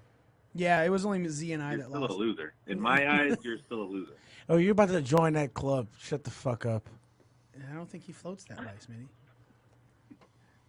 He's a loser no matter what he does. Even when he wins, he loses. Let's see. It led off with Nick and Dez. Smitty, you just gave your picks? Yes, I did. All right, so Z's next. Yep, Z's next, and he has Daniel Bryan by pinfall, 3 near falls, 5 aerial moves, and yes, Daniel Bryan will cut a promo before the match. Jesse. Brian by sub, 5 near falls, 7 aerials, and yes, Brian cuts promo. So now I have to ask this: we talked earlier about seeing matches happen over and over again. Matt Riddle and Cassius Ohno. Other times we have seen the Revival just go constantly fighting Lucha House Party, so on and so forth. Revival fighting fucking Bobby Roode and Chad Gable 3 times now. Yeah. So this is now the 4th. Is this the 4th time we've seen Daniel Bryan and AJ Styles? 3 of them, all 4 of them for the belt. Daniel lost before Crown Jewel. Won again, then fought Daniel again. Yeah, now he's facing him again after that. After AJ's, got himself back into this match. Is anybody sick of this? Well, Smitty, are you? I'm sick of the concept, but I'm not sick of seeing those guys in the ring together. Sick of the concept? How? What are you sick of seeing? It once again, like you say, they keep saying new matchups, new this, and new that. But this is something we've seen. Like you said, it's the 4th time we've seen it. But these guys have yet to bore me when they're in the ring together. Joe, you're AJ Styles, Mark. No, I'm not sick of it. I mean, how many times did Flair wrestle Steamboat? Like 1,000? I mean, people are this is like a instant gratification world. Nobody has the patience to see a storyline play out. Guys can fight more than once, it's possible. So I got no problem with it. Jesse, you said true? Yeah. About guys fighting more than once, instant gratification. Elaborate. How do you feel about this match then?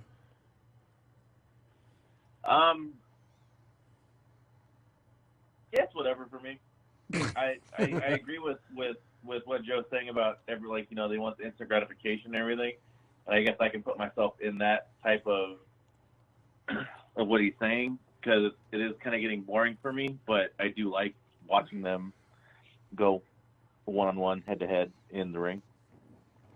Nick, do you think this could be better than Gargano Ricochet? I think it could be. To Joe's point, I mean, you remember back in the day, they used to have storylines that lasted a year. Mm-hmm. You know what I mean? There might not have been 4 matches between the 2 guys over the course of that year, but there was a lot of build-up. I think it does have the potential to be better than the Ricochet match. I think it should be. I think it should be with the build-up that they've had for it, and I feel like it's coming to a head. I feel like this could be it.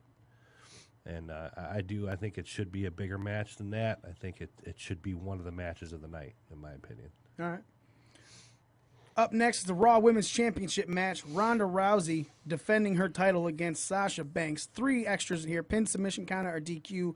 Number of finishers executed, plus or minus 1. The finishers are Ronda Rousey's armbar or the bank statement, or Sasha Banks' bank statement. And will there be outside interference or distraction? Yes or no? Mario is leading this one off. All right, Mario is going with Banks by submission. 8 finishers executed. Yes to outside interference. Holy shit. He said what? Wow. That's a lot of finishers. I'm going to say I'll give you a red fox for that one, you dumbass. Okay, Mario, whatever the fuck you say, dog. Joe, you're next. Yeah, I'm definitely not copying that fucking garbage. Take Rousey by submission, 2 finishers, and no to the outside interference. I'm next. I have Ronda Rousey by submission. Yes, for the number of finishers executed, and yes, outside interference or distraction. What? Because What? Yes, a number of finishers. is what you oh, just sorry, said. 3 for the number of finishers. Sorry, I apologize about that. 3 for the number of finishers. Yes, for the outside interference or distraction. I'm going yes though because I don't think anyone's going to do anything to affect the outcome of this match, but I can't not see Becky or Charlotte just coming out and Ronda looking at them at some point. Yeah. You know, which is still considered a distraction. You know, I don't think there's no one's going to do anything to change this match. I already got that. But I honestly feel that at some point one of those are going to come out. Maybe even be doing commentary next to him, you know, and Ronda, of course, just they say something and she looks. Well, actually, that's why your explanation actually went into my pick. Why I picked yours as well. Okay. Up next is Ramon's picks.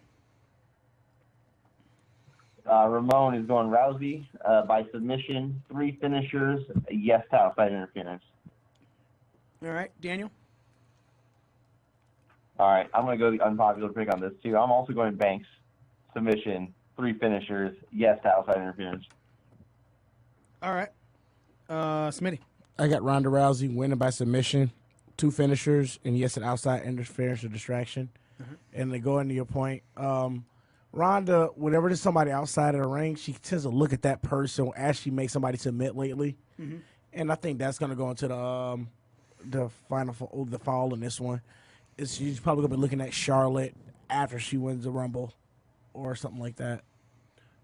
I think they're putting. But her just looking at someone isn't a distraction. A distraction would be they say something and she turns and then something happens to her. But when somebody, you know, I think you missed the point I'm saying. Like, whenever somebody's outside the ring, like, I don't care if they're trying to be a distraction. Even like she looked at Tamina when she made that wasn't a distraction though. I'm not saying this was a distraction. Like, Ronda's had this tendency of like whoever she has actual beef with or whatever's going on, looking at that person that she makes somebody else tap. Okay. So I think when she makes Sasha tap, she's gonna be looking at whoever I think, because I really think Charlotte's gonna win the Rumble this year. She's gonna look at Charlotte and like, yeah, if you come for me, this is coming for you. Okay, But but is that really a yeah, that's what I'm saying. That's that's your thought process. My thought process on it is she is going to look at someone outside of the ring, but Sasha Banks is going to hit her. You know what I'm saying? Like, even Bayley could be outside and Bayley could be talking, you know, trash. Ronda could just look. Right. Bayley's not touching her, but Sasha gets a move in or something. So if you're talking about just Ronda looking over and that's considered a distraction. No, it's not. It didn't cause her anything. Not if she's locked into like her armbar and then she's just like. No, I'm thinking like she'll look at you before she locks it in. That's not a distraction. She's winning. There's nothing distracted her, causing her to get hit or hurt by Sasha. Interference is something. Wait, does it take away from the match in general? Her looking that way. But I'm gonna tell you this right now. That's not a distraction. It's not a distraction. Is something that causes something negative to happen to one of the people. If Sasha looks at fucking a distraction is technically anything that takes away from what's originally going in. To make that decision. So, Daniel, how wrong is Smitty right now? Smitty's always wrong. We can go with this. No, a distraction technically is anything that takes away from what is initially going on. But it's not taking away from her doing the armbar. It's part of her armbar. Nothing is happening to her negatively by looking at someone and locking in an armbar. Distractions. Now, if she looks at someone to lock in the armbar and then Sasha somehow reverses it right there, then it's a distraction because it caused something negative to happen to her. If she's looking at someone, locks in her armbar, and wins, there's no distraction there. No, a distraction telling me your focus is not 100% on where it should be. It is on where it should be. I'm winning this match, and I'm showing you I'm winning this match. Nothing's taking away from that. You would be wrong if that happens. No. The way I look at a distraction is, if your attention is not 100% on what you're doing, you are distracted. Okay, But I'm going to tell you this right now. If that's all that happens, that's considered a no for interference or distraction. And I will also not get my 3 points that I have circled off for yes. So, and I'm telling you I don't deserve the 3 points if that happens. The people putting the scorecards together are telling you you don't get the 3 points if that's what you think is going to happen. So if that's what you think is going to happen and you're still marking yes, then you're kind of dumb. I still think like this to the whole Becky thing too, still. So I don't care. Okay, Like, that's why I keep fine, but I'm gonna tell you, multiple points. So, this was led off by Mario and Joe. So Nick, you're next. All right. I didn't realize we were getting into a grammar sidecast. Rowdy Honda. What? What? What? What? Rowdy Honda. E Honda? R Honda? Fight. Rousing. Honda? Submission. Japan. Submission, 3 finishers, and no distraction. Okay. So you don't think Ronda's going to look over? Des, you're up. I have Banks winning by submission, 4 finishers, and yes, interference or distraction. Okay. Jess. I'd say Rousey by submission, 4 finishers, and yes, Ronda will be distracted by Corey Graves. Talking.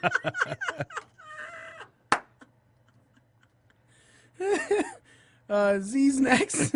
He has Ronda by submission. 2 is the number of finishers executed. And yes, there will be outside interference or distraction. Up next is the Universal Championship match. Brock Lesnar versus Finn Balor. Finn Balor has been put over huge these last few weeks on Raw. To the point where this is making a lot of people think Finn could win this match before this match has started. Every other time someone's taken on Brock Lesnar, there hasn't been many people that have ever thought Brock was going to lose. Now, granted, the match could happen, and they built a storyline to where how when Daniel fought him or when AJ Styles fought him, that throughout the match, the way the match played, people were like, holy shit, AJ or Daniel Bryan could actually win this match. And then Brock goes on to win anyway, just like everyone thought in the beginning. The only other time that this has really happened were the Roman Reigns matches, because Roman's the golden child. Roman's the chosen one. So, of course, Roman's going to win this. Until leukemia came around. But outside of Roman Reigns, there hasn't been a single person that Brock Lesnar has faced as being a champion. Hey, we're inappropriate for a reason. Fuck off. I'm not arguing. I thought it was funny as fuck. Outside of Roman Reigns, there hasn't been a single person facing Brock Lesnar for his title that anybody prior to the match happening thought Brock could lose. This is one of those times. Finn Balor is now the guy that people, even with Vince inside of the ring saying, I don't think you're going to be able to do it. You're not big enough. With all this beef. Everyone now is thinking that it could possibly be Finn Balor who gets a title run into WrestleMania with the Universal Championship. We'll talk about each person. I want you guys to talk about the match right before you list your picks. I'm leading this off, and I'm picking with heart straight here. I honestly feel that with this whole change for the WWE, we got to do some different stuff different. They haven't done anything different on Raw. Nothing has changed on Raw. We've basically seen the same players. Besides Lashley. Besides Lashley, we've seen the same players get the same treatment.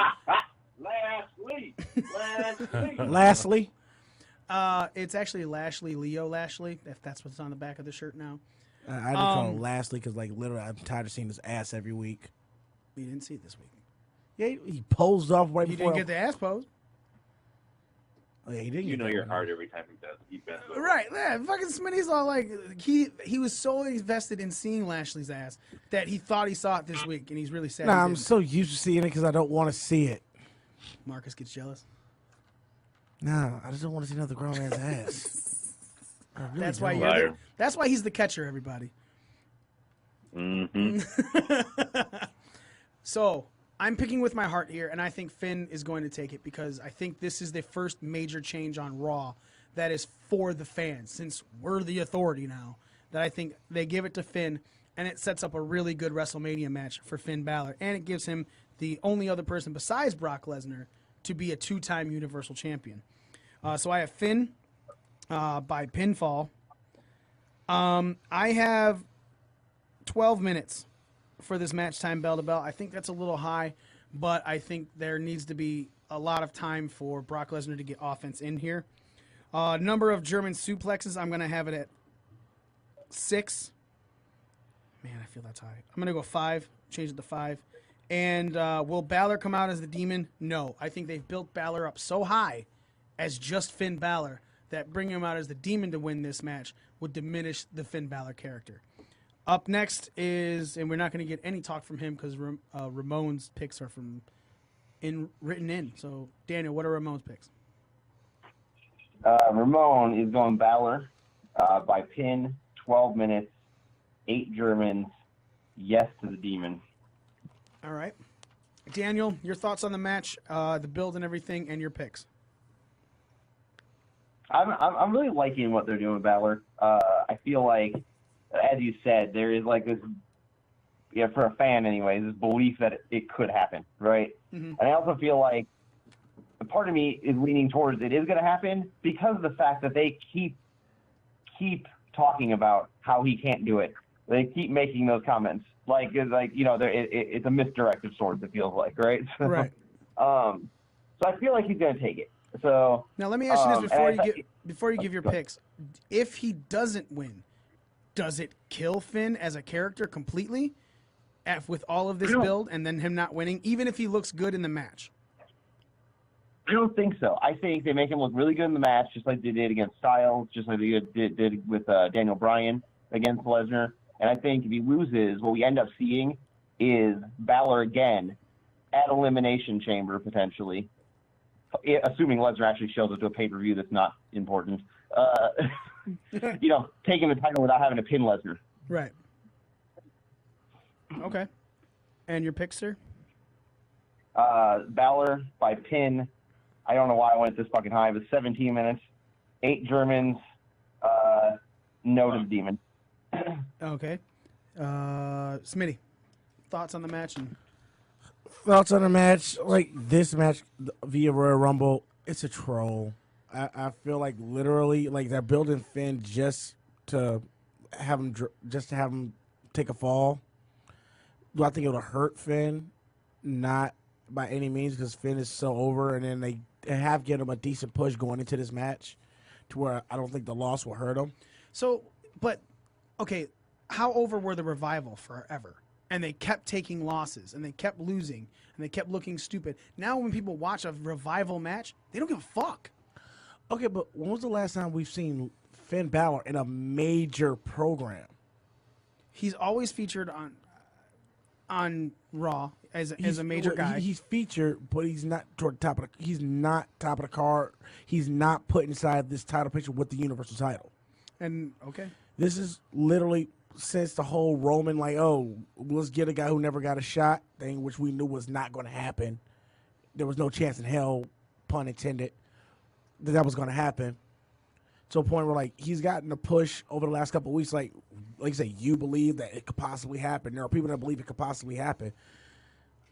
But I still think that Vince is still out of touch about what the fans really want to a certain degree. I'm still skeptical about this whole we're going to give a change to you guys thing. Like you said, Raw's not giving us anything worth saying, we believe in this change. Okay. Your picks? I still got Vince's beef winning. Who? Brock. Okay. I got to win it by pinfall. If you want to give these guys some decent time, I give them 20 minutes just to build this match. Just like you want to get Brock some offense in, you want to get Finn some offense in to make Finn still look good. Give him 20 minutes. And I got 7 German suplexes. And then no to the Demon. All right. If I see the Demon, that's when I know Finn is probably going to win. Dez. So, I'm sorry. Wait. I'm sorry. Dez, I apologize. Oh. Nick's next. I apologize. We're moving down in order. This was tough, man. It was really tough. I did go with Finn. Pinfall, 14 minutes, 7 German suplexes. I think he's going to come out as the Demon. I mean, he came out as the Demon for his match against Seth when he won the title. He's going to come out as the Demon for this match, too. I like what you said about, the buildup of Finn, but people know him as the Demon, too. You know what I mean? So I think for for that aspect of, they don't believe in him and all this stuff. And well, let me show them what I'm, another side of me that they can't not believe in, and that's the demon.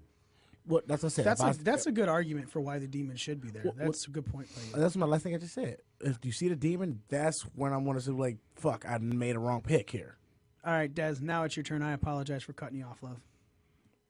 That's okay. So I think Finn needs to win. I feel like he's such an underdog that everybody wants to root for. He had the Universal title, and then he had to relinquish it, and that was heartbreak, for everyone.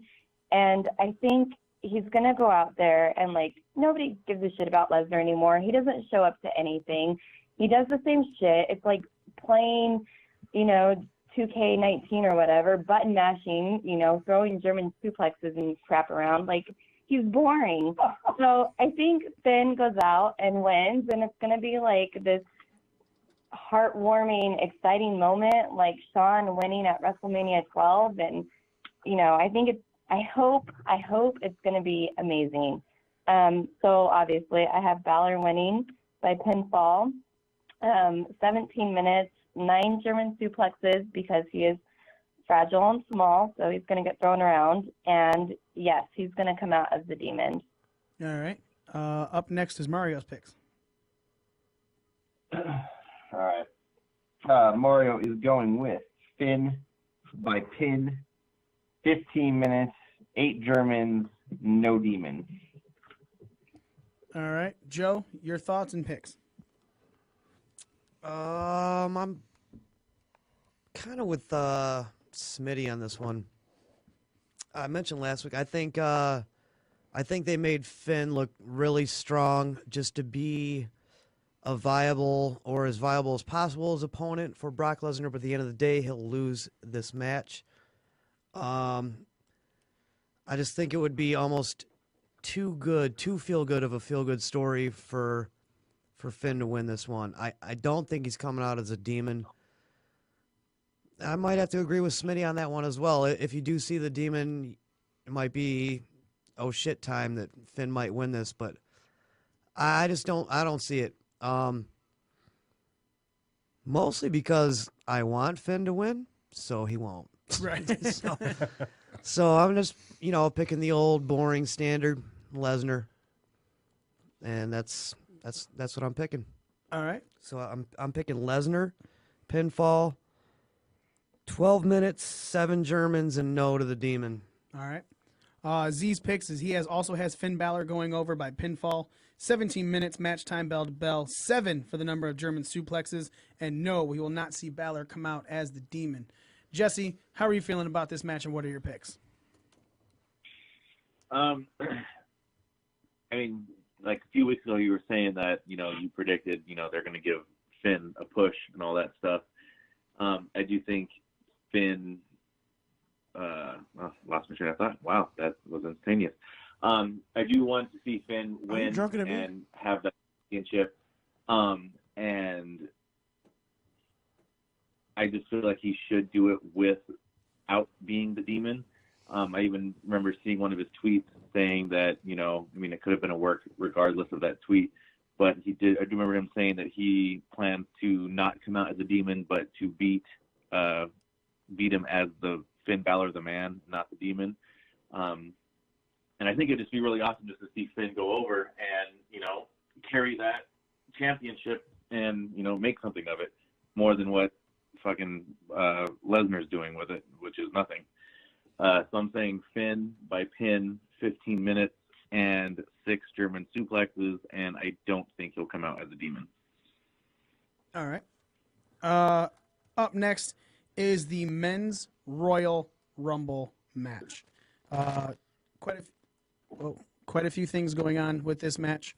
The winner, these are huge points for these matches. So winner you get 10 points if you pick the correct winner. The starting 2, if you pick the correct 3 points each for that. Superstar with the shortest match time gets you another 3 points. If you pick the superstar with the longest match time, 3 points. Superstar with the most eliminations. And who are the final 4? 3 points for each correct guess. This is going to be led off by Daniel and Smitty. Daniel, you are first. And in giving you who you think is going to win, tell us why and what you think is going to happen along with it. I feel like picking the predictions on these matches is somewhat of a crapshoot. So I went with Rollins winning. Okay. I don't have any logical explanation as to why. I just feel like he is going to do he's going to be the Iron Man, so to speak, in the match. I think he's going to run the whole thing. And then, I guess there's some logic to my Rollins pick. With the rumor of Rollins Lesnar Mania, that seems most logical for him to win this right now. Okay. So that's who I went with. I'm really banking on the fact that he runs a long match, because I actually put Rollins as one of my starting two also. Really? Yes. Shut up. I went with Rollins, Elias starting it. Corbin with the shortest match time. Yep. Let's hope so. Yeah. Rollins with the longest match time. McIntyre with the most eliminations. And in my final four, I went Rollins, McIntyre, Ambrose, and just because I feel like they're going to fuck with this a little bit with the 30th entry, I think Truth will still be in the final four. Nice. So you had who for the final four? Sorry. Daniel, who did you have for the final four again? It was Rollins, McIntyre, Ambrose, Truth. Okay. Smitty, talk us about your thoughts on the Royal Rumble, who you think is going to win, why, and everything, and keep the conversation, going for a second. Okay, so I've got a kind of a 50-50 booking for the Royal Rumble, which I kind of try to do every year. And when it comes to the Royal Rumble, there's one guy that is a major player in WWE that has not been really – he's been mentioned on television. It was been happening over the last couple of weeks. They have not – his name has not been mentioned inside the Royal Rumble, but I think he's going to end up showing up for the Rumble, and that's Braun Strowman.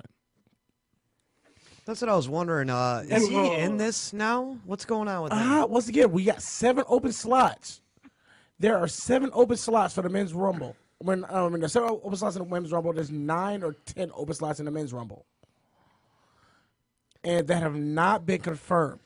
Because last week we were kind of talking about, we wondered why he was taken out of the match as Lesnar was an injury thing. But then I heard... But this is also another reason I picked Lesnar to win. I heard after the fact that they didn't take him out of that match because of an injury. It was just... no, I heard it wasn't that. It wasn't a medical reason. It was just a creative thing.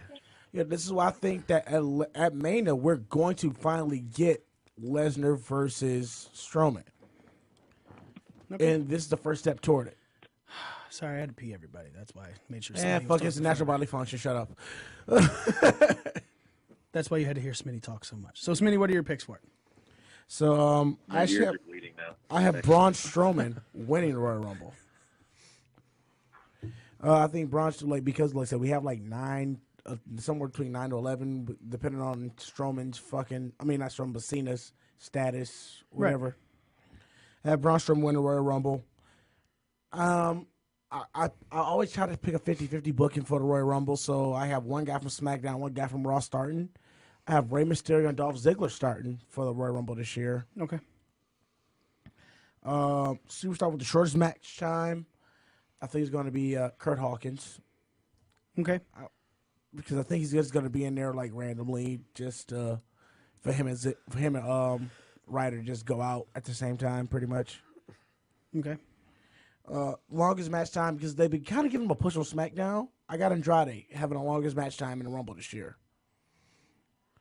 Because I feel like they're going to try to build him as one of SmackDown's either top mid, or bottom top card heels. Mm-hmm.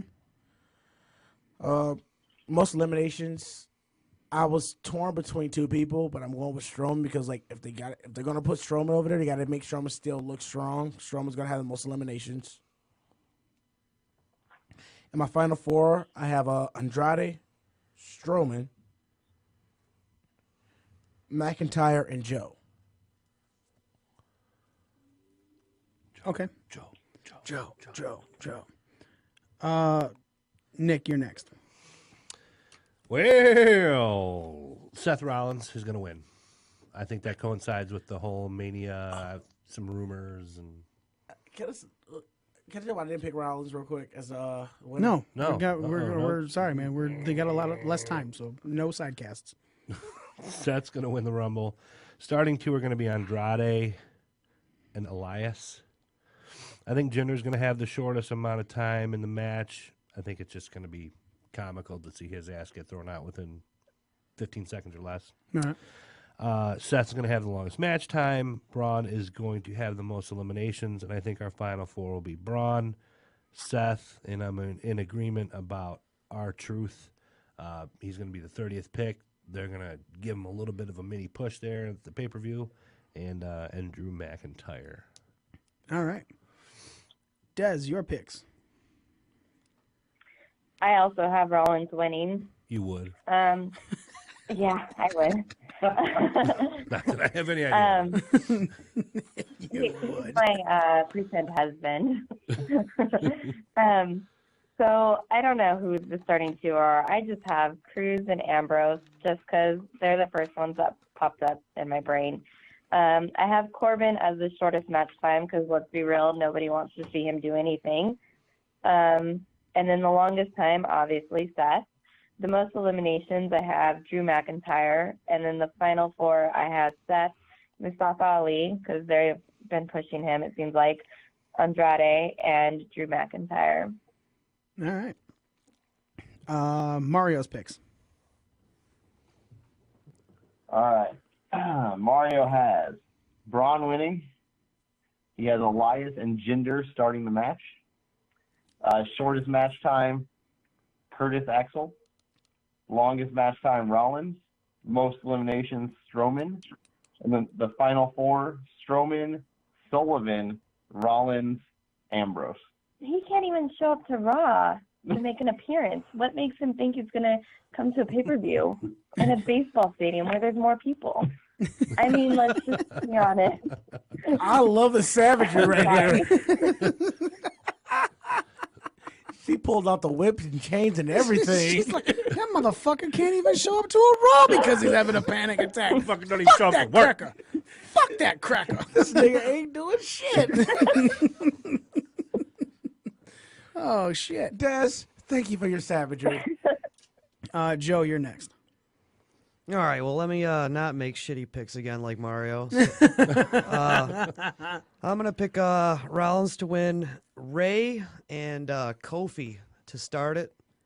I'm going to pick Hawkins for shortest match, Rollins longest, Strowman most eliminations. Final four, I got Rollins, McIntyre, Cena, and Orton. All right. Now, why are you going with those picks? Like, what was your logic behind it? Talk us about the match. Rollins, I feel like, is their chosen one to main event WrestleMania with Roman Reigns not being there. I feel like Ray's going to start it just because of kind of a nod to his record-breaking longest run in the Royal Rumble and victory in the Royal Rumble back in, I think it was 2004. 05 or No, 6. 05. He says 06, yeah. 06? Yeah. 06? Yeah. No, 04 is when who won? Wait, 04 was when Benoit won. Yeah, and I think Rollins is going to be the Iron Man, the horse of this match, the workhorse. So he's not only going to win it, he's going to have the longest match time. I think Strowman will be in this since they took him out of the Lesnar match, and he's got to do something to look strong. So that's why he's going to have the most eliminations. Drew McIntyre is also going to look very strong in this. That's why he's going to be in the final four. And I just think Cena and Orton will be in the final four because, they're Cena and Orton. That's what those guys do. Yeah. I've got a few theories maybe on surprises, but I guess I'll wait till unscheduled appearances for that. You can go with some surprises right now. Well, Braun Strowman's not been announced, so that's one of them. I do think Bray Wyatt makes his return here. Mm-hmm.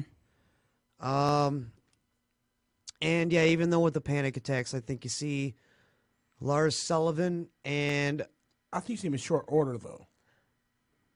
Okay, but I think you still see him, and I think there's a dark horse outside chance that Matt Riddle makes an appearance in this Rumble.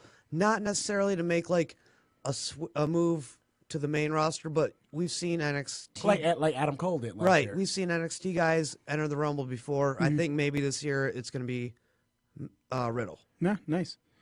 My picks are. Doesn't Go ahead. being in a ring with 30 people with no shoes on, isn't that a risk? That's worrisome. Hey, Snuka did it before. Painful. So did Rusev. Yeah, that's very true. And that's how he broke his toe, and they ended up making him wear boots. My winner pick for the Royal Rumble is also Seth Rollins, just basically for a lot of what everyone's saying. It seems like he is the one that's going to go on to WrestleMania. He's always been picked, and I don't care if it's Brock or Finn. I think both of those are going to have a great match. But that being said, because I think Finn is going to take the title at Rumble, I think that they're not going to put the belt on Seth at Mania, and instead he's going to have a major Royal Rumble moment, and he is going to be known, just like he did with that gauntlet match. He's going to come in number 1 and win the Royal Rumble, being held in very, in very high regard with Austin HBK. I think that's something that they're going to give to him and makes sense for what they're doing.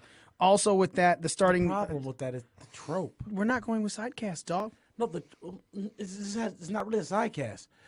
It's like the trope that happens before every pay-per-view. Anybody that goes over usually ends up taking an L at the pay-per-view. Rollins has been going over for the last, outside of the fact that he wasn't the one that got pinned. But they're not doing that much anymore. I mean, yes, sure, the old adage of it, but there was the time that Ziggler went over at the pay-per-view, even though he won. Asuka went over the night before the pay-per-view, this Tuesday before the pay-per-view, and she took the women's championship. It happens. There is changes to that. You can go ahead and stick with your old theories all you want, but there has been changes that have happened, and I'm going with Seth Rollins coming in number 1 and winning the Royal Rumble. Mustafa Ali, I feel, is going to be a great counterpart, and very similar to how it said, a Raw and a SmackDown person will more than likely start these. So I think Mustafa Ali and Seth Rollins are going to have an amazing, I think the first one's 5 minutes. 5 before you go to 3. Yeah, and I think just watching those two go at it for 5 minutes is going to be spectacular. Superstar with the shortest match time, though, Titus O'Neil. I think everyone's forgetting about it. Titus World Slide. I think they're going to keep that going, and he's going to be the quickest one eliminated, continuing Titus and his Rumble follies. Then Superstar with the longest match time, obviously, if I'm having him win it and come in at number 1, Seth Rollins. The Superstar with the most eliminations. Now, I don't know.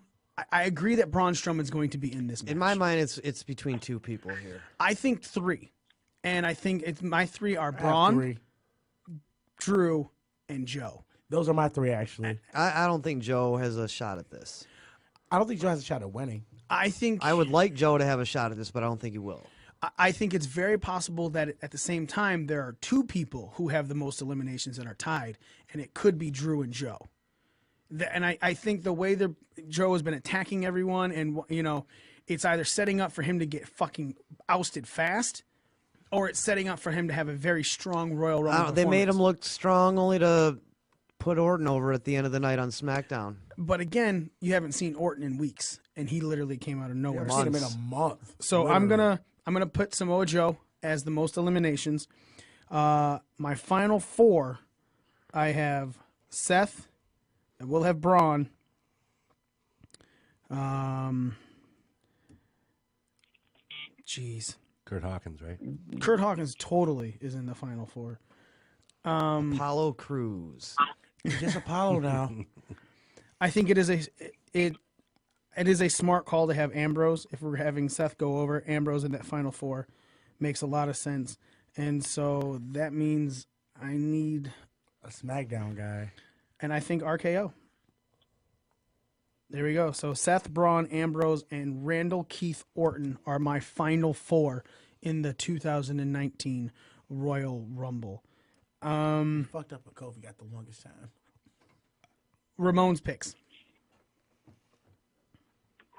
All right, Ramon is going with Rollins winning, Andrade and Corbin starting, Corbin also having the shortest match time.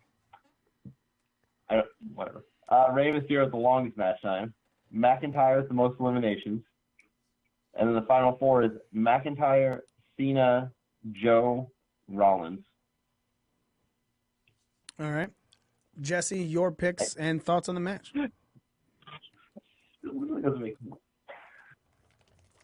Thoughts on the match. I'm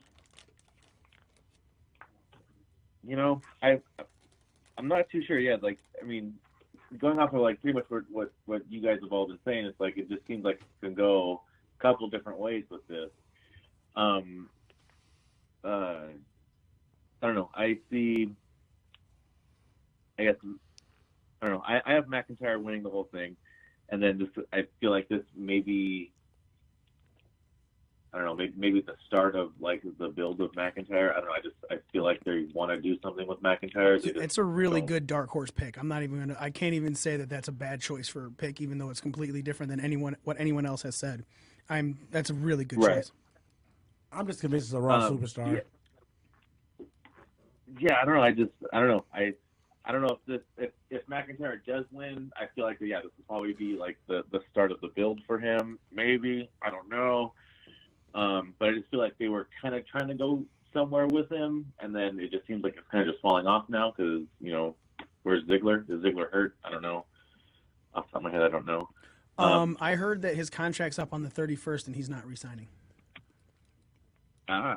Okay. Interesting. AEW, anyone? Anyway. No, he wants to get out of wrestling. I heard he wants to do stand up and stuff. He's kind of like Ziggs. he's kind of just done. Oh, he was Ziggs. Interesting. Wow, cool. I don't know. I see McIntyre, this is the start of McIntyre. So I'm saying McIntyre wins it all. The starting two, I'm going Mustafa Ali and Rollins. Superstar with the shortest match time, I'm going to say Sunil Singh. I do feel like the Singh brothers will probably make an appearance. Maybe. I don't know. Superstar with the longest match time, McIntyre. Most eliminations, McIntyre. Final four, Braun, McIntyre, Joe, and Mustafa Ali. All right. That is, yeah. Z's picks are Seth Rollins to win the Rumble, Elias for number 1, Corbin for number 2. Actually, let me ask you a question, Daniel. If, let's say, Elias was number 2 and Corbin was number 1, we wouldn't get those points, right? It has to be that exact number? No, the 1 and 2, it's a mix and match. Okay, so Just the starting two people. Yeah. Okay, so you get 3 points even if they're if let's say I have Seth Rollins at number 1, but he came in at number 2, then I still get 3. Okay, all right. So he has Z has Elias and Corbin going the first two. Kurt Hawkins for the superstar with the shortest match time. Seth Rollins is the superstar with the longest match time. Drew McIntyre has the most eliminations, and the final four are Seth Rollins, Drew McIntyre, Randy Orton, and Samoa Joe. On next is the Women's Royal Rumble match. Dez and Nick are going to lead this off. Dez, you're going to go first. And, of course, feel free to talk about everything. The build. Found out Alexa Bliss on Monday is officially cleared. She will be in the Women's Royal Rumble. And Lacey Evans also came out and announced that she is making her WWE debut, main roster debut, in the Women's Royal Rumble. Go ahead and have at it, Dez. You're kicking it off. I think, which is fitting, I like how it worked that way. This one was really hard for me to pick. I don't know. I guess I'm just going with what I hope happens. I really want Ember Moon to win. I really like her. I think she's doing great, and I want her to continue to do more. I have Alicia Fox starting with Lacey Evans. I really don't give a shit about Lacey Evans. I don't care any which way about her. So Really? I hope she just is done quickly. So then I have Tamina as the shortest time, Sonya Deville with the longest time. I think hopefully she'll be pretty badass and stay in there the longest. And then I have Flair with the most eliminations because she's kind of like the female Roman Reigns. And then for my last 4, I have Vega, Moon, Cross, and Carmella. Kind of like the R-Truth thing, coming in as the last contestant. She'll just be in the final 4. All right, nice. Nick. All right, I have Charlotte winning the whole thing. Mm-hmm. I think Sarah Logan and Lana are going to start things off. Shortest match time, I changed this 3 times. I had Zelina, scratched it off. I had Peyton, scratched it off. I'm going with Foxy. All right. Ember Moon, I do agree with Des. That would be awesome if she won it. I'm really high on her too, but I think Ember's going to have the longest match time. Nia's going to eliminate the most, and then our final 4 are going to be Natty, Charlotte, Mandy, and Nia.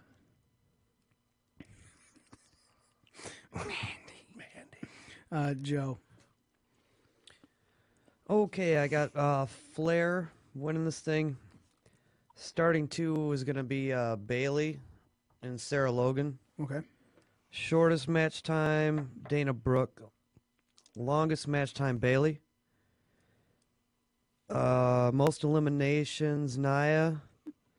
Final 4, I got Flair, Ember Moon, Ruby Riott, and Bailey. All right. Why do you think Charlotte's going over? I just think WrestleMania, they're going to find some way to make it probably a triple threat with Flair and Becky and Ronda. And this is the way to get Flair into that match. Now, I asked a question in our group text, and I kind of want to get an answer from the Pro Wrestling Scorecards crew as well. Segway. Because they are here. And I'm actually going to start off with Dez. Dez, I asked this question, and it was funny because I asked it, and then fucking 20 minutes later, the guys on Busted Open fucking said the same thing. And I was like, God damn it, I fucking asked that first. So, with this talk of possibly wanting a triple threat at Mania, Charlotte, Becky, and Ronda, if Becky and Ronda go over and they're both champions, could we see Charlotte Flair win the Rumble and then because of all the shit talking say, I want to take them both on and both belts be on the line in a 2-fall match? First fall be the Raw Women's Championship, second fall being the SmackDown Women's Championship. And very possibly we see at the end of the match, obviously, Becky standing tall to close out WrestleMania with maybe Charlotte winning the first fall over Becky and Becky winning the second fall over Charlotte. Is because if that's what they want to do, if they want to bring these three together to close it out, Des, what are your thoughts on that? Is it something that we could possibly see, even though you did pick Ember Moon to win the Women's Royal Rumble?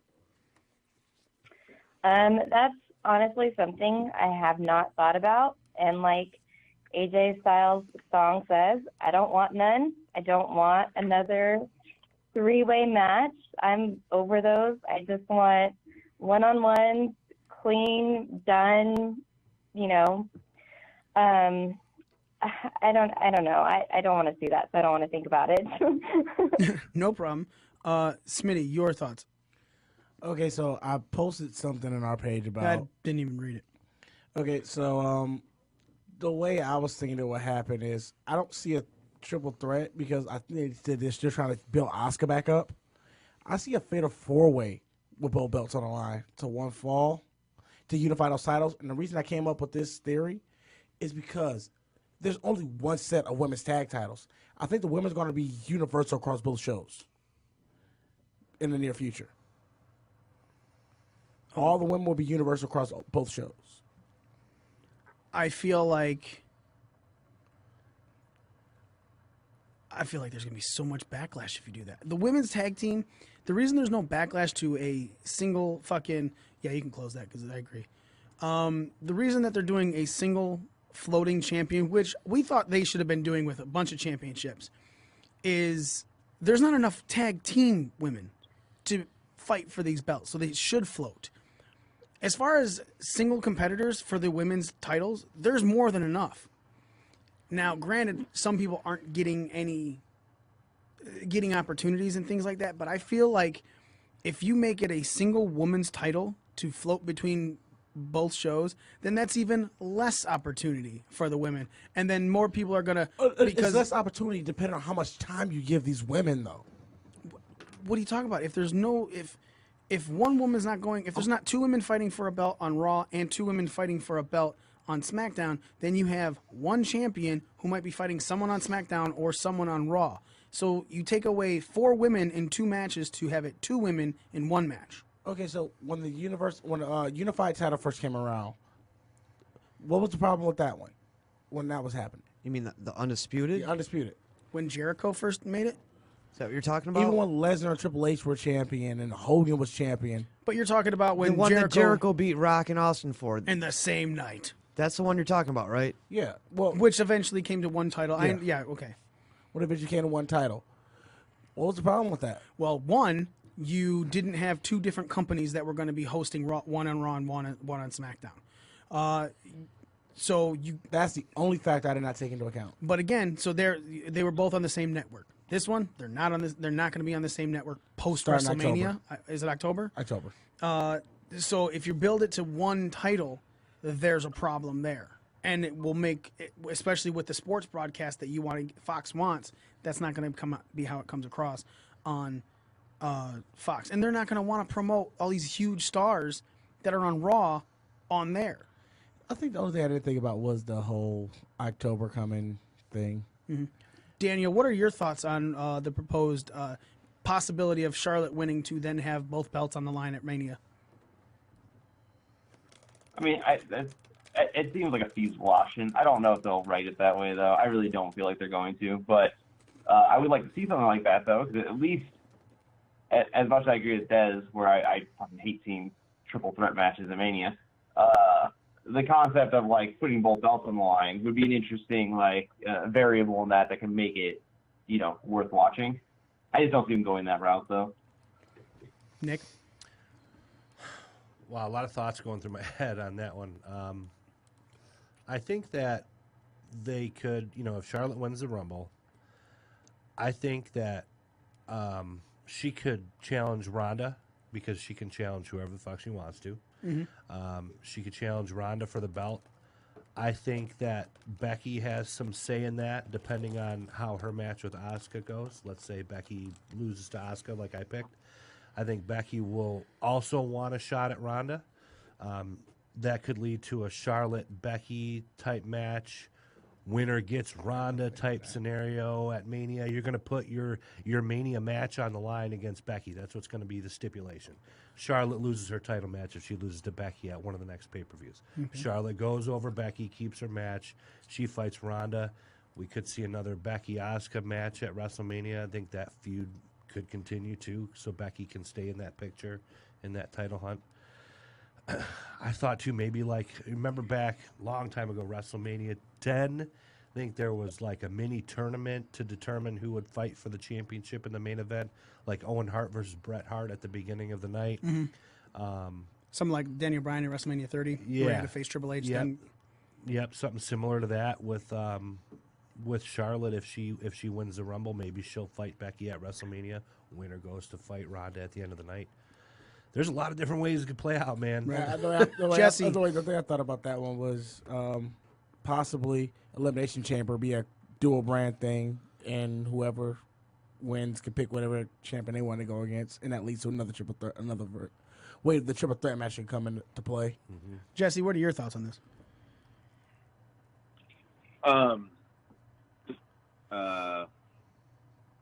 Half. Yeah? I don't know. I started dozing off. I was not paying attention. I apologize. That son of a bitch. I heard Smitty rambling and everything, and then my mind just went other directions. That's why you lose all the time. You only win when I'm not on the show. All right, let's move on. Joe, you were the last. Joe, were you the last one to make the women's picks? No.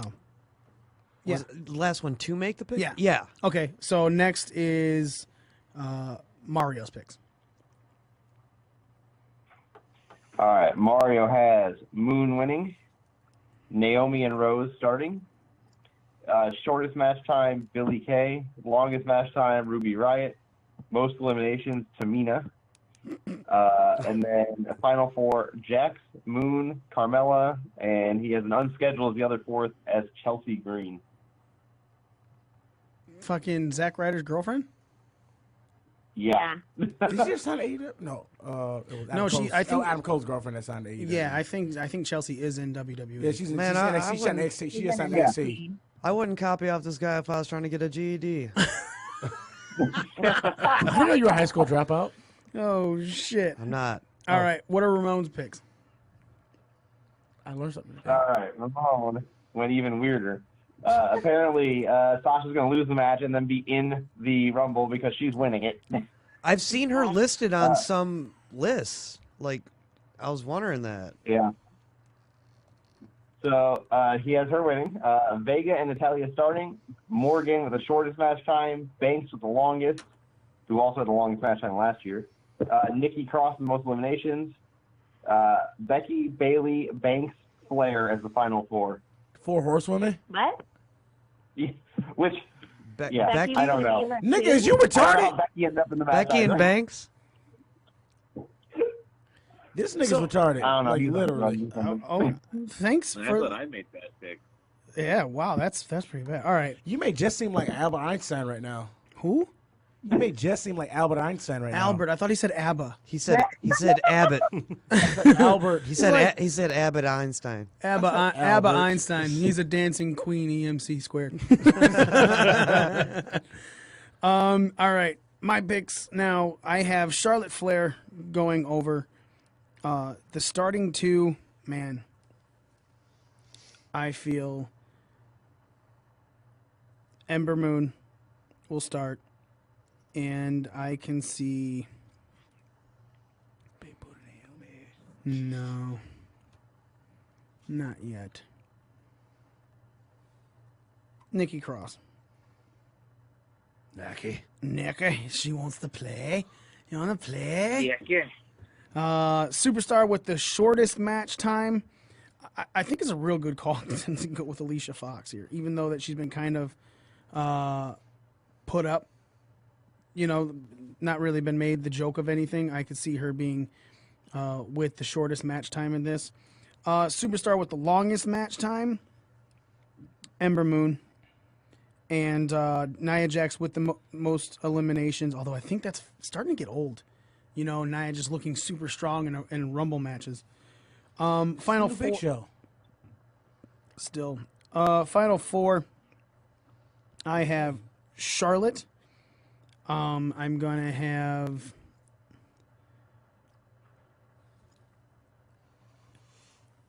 Carmella. I believe you'll also have Ruby and Mandy Rose. Although that's 3 SmackDown people. I know you got the 50-50 booking. Yeah, it's I got to get away from that. All right. Up next, Smitty. Yeah, I kind of left my 50-50 booking for the 2 starters here. Well, actually, no, I didn't. I didn't. Then I left it. Then I went back to it. I have Charlotte Flair winning the Women's Royal Rumble as well. 2 women starting.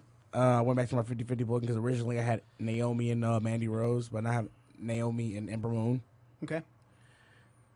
Shortest match time, I went with Alicia Fox. Yeah, I went black on a lot of this match here. What a surprise. Longest match time, Ember Moon. Most eliminations. I still think I'm going to stick with Nia Jax because she's like she's the women's Big Show, Kane of the Royal Rumble. Mm-hmm. And my final 4, I got Charlotte Flair, Zelina Vega, Ember Moon, and Ruby Riott. All right. Daniel. All right, I'm going to go. I literally made these picks in the last 3 minutes because I was sitting here staring at this the whole podcast. So I'm going to go Flair winning. I'm going to have Vega and Moon start it. Lana with the shortest match time, Moon with the longest, Jax with the most eliminations. And I'm thinking final is going to be Flair, Moon, Bliss, Carmella. Oh, yeah. Fuck you. I'm taking out Mandy and putting in Bliss. See, I literally flipped the coin on Vega and Bliss. Yeah, I forgot she was in the fucking match, even though I mentioned it right when we fucking kicked this off. So yeah, my final four: Charlotte, Ruby, Carmella, Bliss. Next are Jess's picks. Jesse.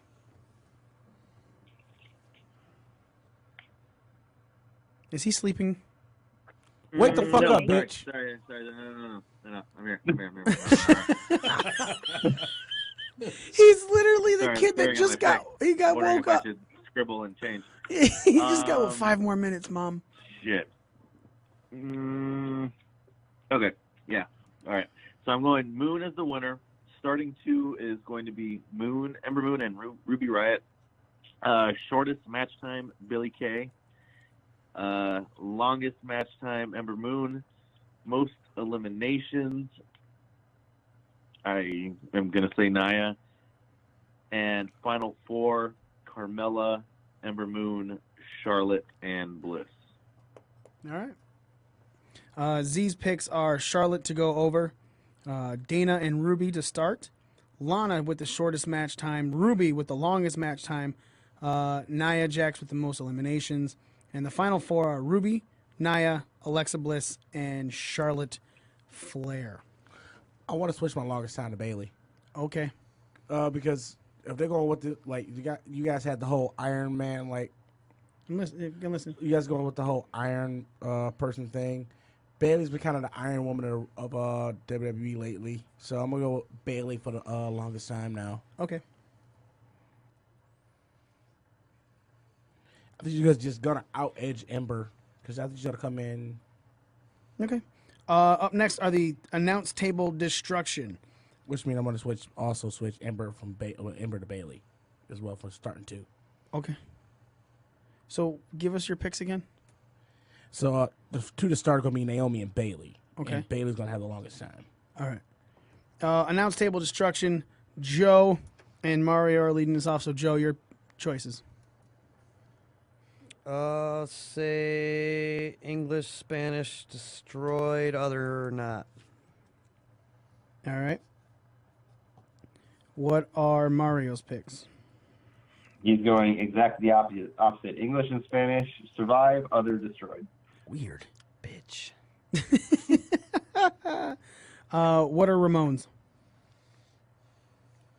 Ramon is going English, Spanish, destroyed, others survive. All right.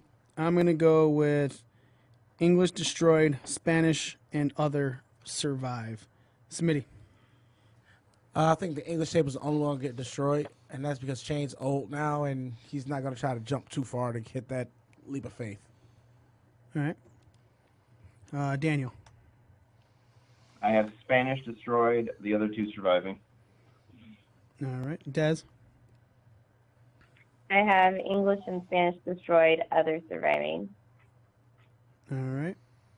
Nick. English and Spanish are destroyed, and the others surviving. Okay. And that leads up to Z. Z has the English being destroyed and Spanish and other surviving. And Jess? English destroyed, Spanish, and others survive. All right. Next is the unscheduled appearances. Here's the deal. There's 10. 10. You can pick 10 people. Which means any tag team counts as 2. 5 points for each person. Fuck. Yeah? Did you only pick 5? I did. Yeah, that's funny. So 10 people that you can pick. 5 points for each person that you get correct. Ramon and myself are leading this off, so what are Ramon's picks? All right, Ramon went with, I'm sure, something crazy. Let's see here. Nikki Bella, Brie Bella, Batista, Bray Wyatt, Rhea Ripley, Lars Sullivan, Velveteen Dream, Dolph Ziggler, Heath Slater, and what everybody is thinking is going to happen but isn't, Kenny Omega. His contract's not over. Yeah, his contract's not up to the third, but they could do something. He said Heath Slater? Yeah. Slater hasn't been announced. Yeah. he Okay, is so back. let me also give you guys everyone that's been announced. For the men's Royal Rumble, John Cena, Randy Orton, Dean Ambrose. Question mark with John Cena, by the way. Still announced. John Cena, Randy Orton, Dean Ambrose, Seth Rollins, Samoa Joe, Drew McIntyre, Kofi Kingston, Big E, Xavier Woods, Apollo Crews, Baron Corbin, Elias, Jinder Mahal, Jeff Hardy, Bobby Lashley, Titus O'Neil, Andrade, Rey Mysterio, Mustafa Ali, and R-Truth. So none of those people can be used in any unscheduled appearances because they're scheduled. For the women, Natalya, Bayley, Ember Moon, Lacey Evans, Alexa Bliss, Ruby Riott, Sarah Logan, Liv Morgan, Mickie James, Alicia Fox, Mandy Rose, Sonya Deville,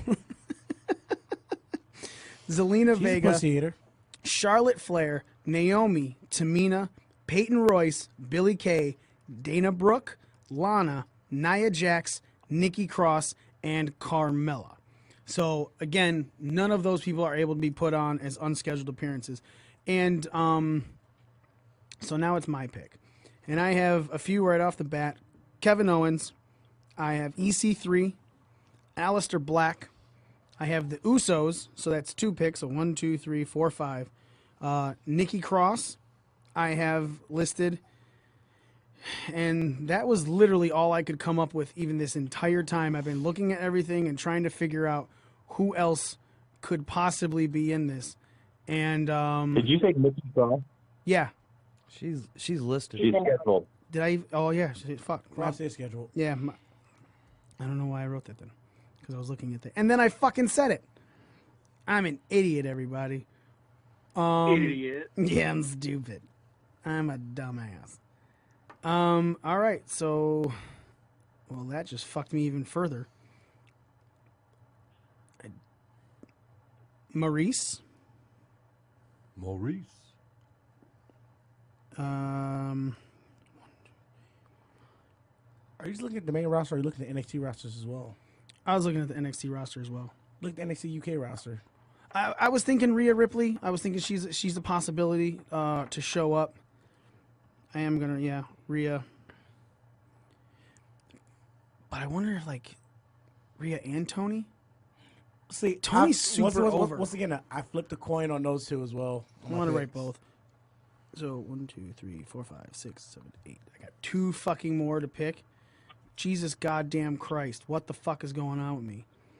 Ty Dillinger. Oh, that's a good one. Yep, I know. That's why I picked it. And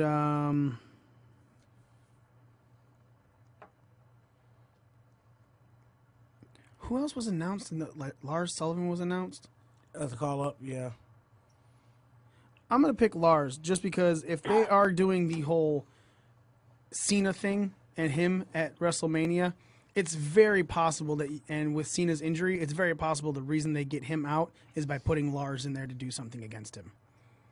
So yeah, so my 10, Kevin Owens, EC3, Aleister Black, Jimmy and Jay Uso, Maurice, Rhea Ripley, Tony Storm, Ty Dillinger, and Lars Sullivan.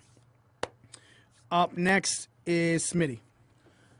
All right, so this is one I thought about when I looked up who was already in the match, and I already had this kind of in my head already. So I have Nikki Bella, Tony Storm, Io Shirai, Bianca Belair, and Lita. I picked 5 women, 5 men. Okay.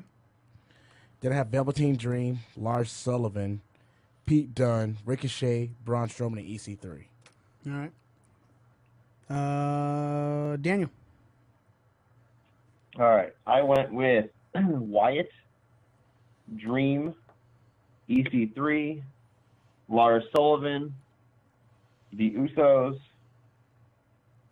Eric Young, Pete Dunne, Ty Dillinger, Braun Strowman. All right. Dez. I have Pete Dunne, Tyler Bate, Eric Young, Killian Dane, Adam Cole, Bobby Fish, Shayna Baszler, Rhea Ripley, Braun Strowman, and Chelsea Green. All right. Nick. All right. So, question on this. Yeah. Can it be like a celebrity? Like that's just, oh, look who's here. Yeah, it could be a Fucking, celebrity. Yeah. Okay. Well, Like not a Marie, manager. like who's the fucking chick that always does it for the E network? Maria Menounos. Menounos. Yeah, Menounos. I've got Jon Stewart. Okay. One of the Phoenix Coyote hockey players. Can I make it vague like that? Because I'm not really. Let's go to our judges. PW scorecards. A Phoenix Coyote hockey player. Is that possible, Daniel? Okay. I mean, it's possible, but you need to name a Phoenix guy. Fuck. And we will only count the celebrities if they are acknowledged on television in some capacity. Yeah, that makes sense. Okay, so let's What are scratch. not the team? Let's scratch the Phoenix Coyote. We'll put EC3. Okay. I've got the B team. So that counts as 2. Yep. Matt Hardy. Okay. Sami Zayn. Braun, because he's not on the list as Yeah. scheduled. Correct. Trish, Lita, and Nikki Bella. Okay. Up next is Joe. All right, I got Bray Wyatt, Braun Strowman, Tony Storm, Dolph Ziggler, Rhino, Heath Slater, EC3, Lars Sullivan, and then I got Matt Riddle and Rob Van Dam, and they're gonna smoke a fatty in the middle of the ring. That's pre-show shit, brother. All right. What are Mario's unscheduled picks? All right. Mario's all over the board here. He has Lars Sullivan, Shayna Baszler, Jessamine Duke, The Rock, Paige, Velveteen Dream, EC3, Pete Dunne, Eric Young, Nikki Bella. All right. What does Jesse have? I have Wake up. Aiden English, Zack Ryder, Aiden English? Matt Hardy. Yes, Yep. Mr. Guerrero. You can't. Aren't You can't pick English. Yeah, he's announced as he's now a 205 live announcer. But he still performs on SmackDown Live. Doesn't matter. He's Unless he shows up in the Rumble, in which case, then he's a performer. But I highly doubt that. yeah, because if he's gonna be there doing commentary for the Fatal 4-Way match. Yeah, but he's still Right. announced on the website as still a competitor of SmackDown Live. Okay, so if you want to run, then yeah, Daniel said it. If he's not in the Rumble, there's no points for that. Right. Yeah. I'm clearly choosing Aiden English surely for the Royal Rumble. Okay. All right. So Aiden English, Zack Ryder, Matt Hardy, Lars Sullivan, Dolph Ziggler, Sunil Singh, EC3, Kevin Owens, Otis Dozovic. Yeah. And oh yeah. Pretty lady. Wait, baby. And everyone's favorite, Ellsworth. All right. He want all the beef, huh? James Ellsworth. Z obviously did the Ellsworth, she's 16. the normal. I wasn't paying attention. I'm only gonna pick 5 out of 10. He picked Heavy Machinery, Velveteen Dream, Adam Cole, and Aleister Black. I will see if he wants to put 5 more down. I did notice it until we were going over this, so I'll send him a text. If that's so, I will let everyone know what it is later. If that's okay by you guys. For sure. All right. James You, Ellsworth, she's at 16. PWS scorecards for a fill-in for unscheduled because they'll probably be on camera. And I'm sure they'll be like, oh, look, the PWS scorecards team is sitting in the stands. That's they're gonna be, you guys are gonna be there, aren't you? Yes, we are. How are All you 4 nights. fucking planning on keeping up with the scorecard? And so I can't help you guys this time. Like I mean, I guess I can. Make sure I'll have Jesse it stays on. awake. How are you gonna do this? Like, are you guys close? I have no fucking idea. It's gonna be a fun one. I mean, I do a lot of live events. Like we've done, 4 or so over the past year. It's only the actual Royal Rumble matches themselves that I am concerned with. Right. Like I know I'm going to be drunk by those times doing this event. No. I will. Yeah, it's a lot of note taking to figure this out. I might actually, prior to the Rumble, post that we will not be posting Rumble results till after the show's over, but all the other matches will do. I don't really know. I'll see. Ooh, baby. God damn. The other thing is, because it's in the baseball stadium, we have a rough idea of what our visibility is to the ring, but I really have no idea what it actually is. Yeah, so like, where are you guys? Like, if you, cause it shows where the stage and the ramp and everything is to the ring. Where are you guys like located? We're above the ramp, like behind that dugout. Oh, okay. So you have a pretty good view. Yeah, well, I'm assuming yes. Allegedly, you should allegedly have a pretty good view. Well, I mean, Right. either way, you could still take. I mean, you could still take, your tablet or something and throw on the pay-per-view and stream it. I mean, I'm not going to be the guy watching the pay-per-view on my phone while I'm in the arena. Be that fucking guy. Just be like, I have a scorecard I need to maintain. Here, you should download one next pay-per-view. Boom. Why can't you get your shit together and just help us? For fuck's sake. But I mean, yeah, whatever. The show's taking a little bit of a turn. This is savagery. 2. No. Just 0. All right. So, guys, any final words for us as you? Let's start with Daniel. Final words for your opponent, Smitty. Shit talking. I'm not even gonna shit talk this one because I got my ass handed to me last time. No, what are you talking about? You and beat Mikey. Yeah, you and Dez were the only ones that won. You beat Mikey and Des beat Z. I'm thinking of the last pay-per-view where Jesse kicked my ass. I'm sorry, wrong. Yeah. So I'm on a bad streak then because Jesse beat me. Yeah. Oh.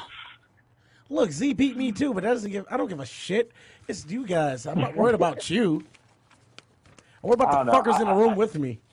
Damn, he just shit I am talks very right confident I'm winning this. I am just not gonna exude too much confidence out loud because I don't want to. Look, your get the point butthole, that just way. like Mario's butthole, is mine this time.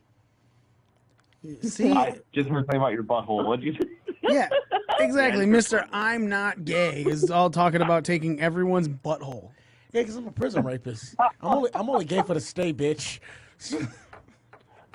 Damn. Oh my god. At least he admitted he was gay finally. Jesus Christ. Hey, it's all men's in there. They ain't gonna let me have no woman. Somebody All give me some right. booty. Speaking of women, Dez. Do you have any choice words for Nick, the new guy? I hope Maniac get you. I guess, like I said to you last time, good luck. I hope we both do well. I'm not going to shit talk either because. Where's that after goddamn my, savage we had all show? My aerial move take last time, I done fucked up and screwed myself over. Nick, But you beat Z. Nick, are you feeling any type of I anger? know, but I'm still getting a bunch of shit for all my aerial moves that I did. What you're learning here is No. we're not shit talkers. You bring that savagery. We do You try better to bring talk that shit, fucking and demon. then we get our asses handed to us, and then we have to backtrack, and that's not very pretty. No. You bring that menstrual demonry that is the woman inside of you to this competition. So I have a question then, since no one else is I opponent is here. understood like 3 out of those 12 words you just said. I was thinking the same thing. Yeah. So since no one else's opponents are here, I have to ask this. If you guys win this, then we're 1-1. Like if 3 of you guys take, are we? If it's automatic 1-1, are we going back at it for WrestleMania? Damn straight we are. Best of 3 match. Okay, here's my struggle with Mania. I don't know if I want to do it for Mania. We're also going to be there. And that's going to be a shit show. Yes, that's a lot of wrestling. But I don't know. We'll talk about it. Well, again, I mean, you're filling out your own scorecards, right? Yeah, I mean, that's true. That's true. You got no excuse. You don't even What's have to the- be on the what's the- show for the picks. If you Shut guys are up going or to be, shut up. Pay-per-view. what'd you What's say, the lead Dan? up pay-per-view? Fastlane? Yeah. Fastlane. So you got eliminated chamber Fastlane before Mania. All right. Here's all I'll say. If we win this, we should do Mania. But I think we should do Mania weekend, including the G1 Supercard. Whoa. Whoa. I agree. Oh, shit. Advantage. Because we'll be there too, so might as well fucking do it. All right, I'm in. If you guys win, it's automatic rubber match for WrestleMania weekend, including NXT TakeOver Brooklyn, G1 Supercard at Madison Square Garden between our Ring of Honor and New Japan, and WrestleMania on the Sunday. I'm in. Joe's in. Smitty, you in? Oh, my dick is hard for this one. Cool. Nick, are you in? For watching Root. Yeah, man. Oh, my dick's hard for fucking somebody over. I can't talk too much shit, because this is my first Pro Wrestling Scorecard attempt. So, I mean, I could totally shit the bed. You know what I mean? Right. We'll figure it out. I mean, I don't know about you guys, but there's no fucking way Mario's beating me. So, I mean, I'm doing my part for this one. So. Right. So you do. I did my part. I did my part last time too. I'm pretty sure I'm gonna whip Ramon's ass too. So, but See, I think we're You good. said about Daniel too last time. No, I didn't actually say. I was not pretty sure I'd beat Daniel. Daniel's actually really good. I thought even when Daniel and I first talked about it, we're like, this is gonna be a really good match, and it could go either way. And then I shit the bed on the picks that I scored, the lowest. Yeah, mine. It's gonna be a squash over here. Right. All right, everybody who's listening, make sure it is a really long show. We're going to get out of this fucking thing real fast. Go to PW Scorecards on Twitter at PWSCORECARDS. Download your own scorecard for NXT TakeOver Phoenix for the Royal Rumble event. You can even download an entry event, which we're going to do and post to our own social media later, because that's going to go into who is being the new or continue being the Ring Crew champion for Breaking Down the Ring. Guys, thank you so much for calling in. We really appreciate it. Yeah, thanks for having us on, guys. Thanks, guys. Sorry, I thought we were going at really good speed when we were at Finn Balor and everything at fucking 11 o'clock, and then it just went way over than I thought it was going to be. So I apologize for holding you guys up so much. Blame it all on. Say this now. Blame it all on Smitty. If we do the rubber match, we got to figure out a different way to do 3 scorecards. I agree. We're going to have some of them in before. We'll probably just do the WrestleMania 2-page card that you guys are doing, because that's what always happens for WrestleMania. Actually blame Jesse for falling asleep. Yeah. And Smitty for constantly wanting to talk. No.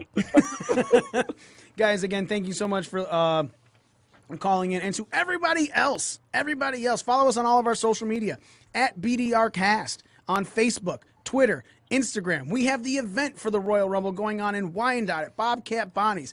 The event starts at 5 p.m. If you get there before 7, fill out a scorecard, you have a chance to win NXT tickets in Royal Oak, Michigan. Hashtag NXT Detroit going on at Royal Oak Music Theater, March 3rd, 3:30 p.m. doors, 5 p.m. Start time. Guys, thank you for everyone so much for listening. Thank you to those who watch the Periscope for watching, and we are out.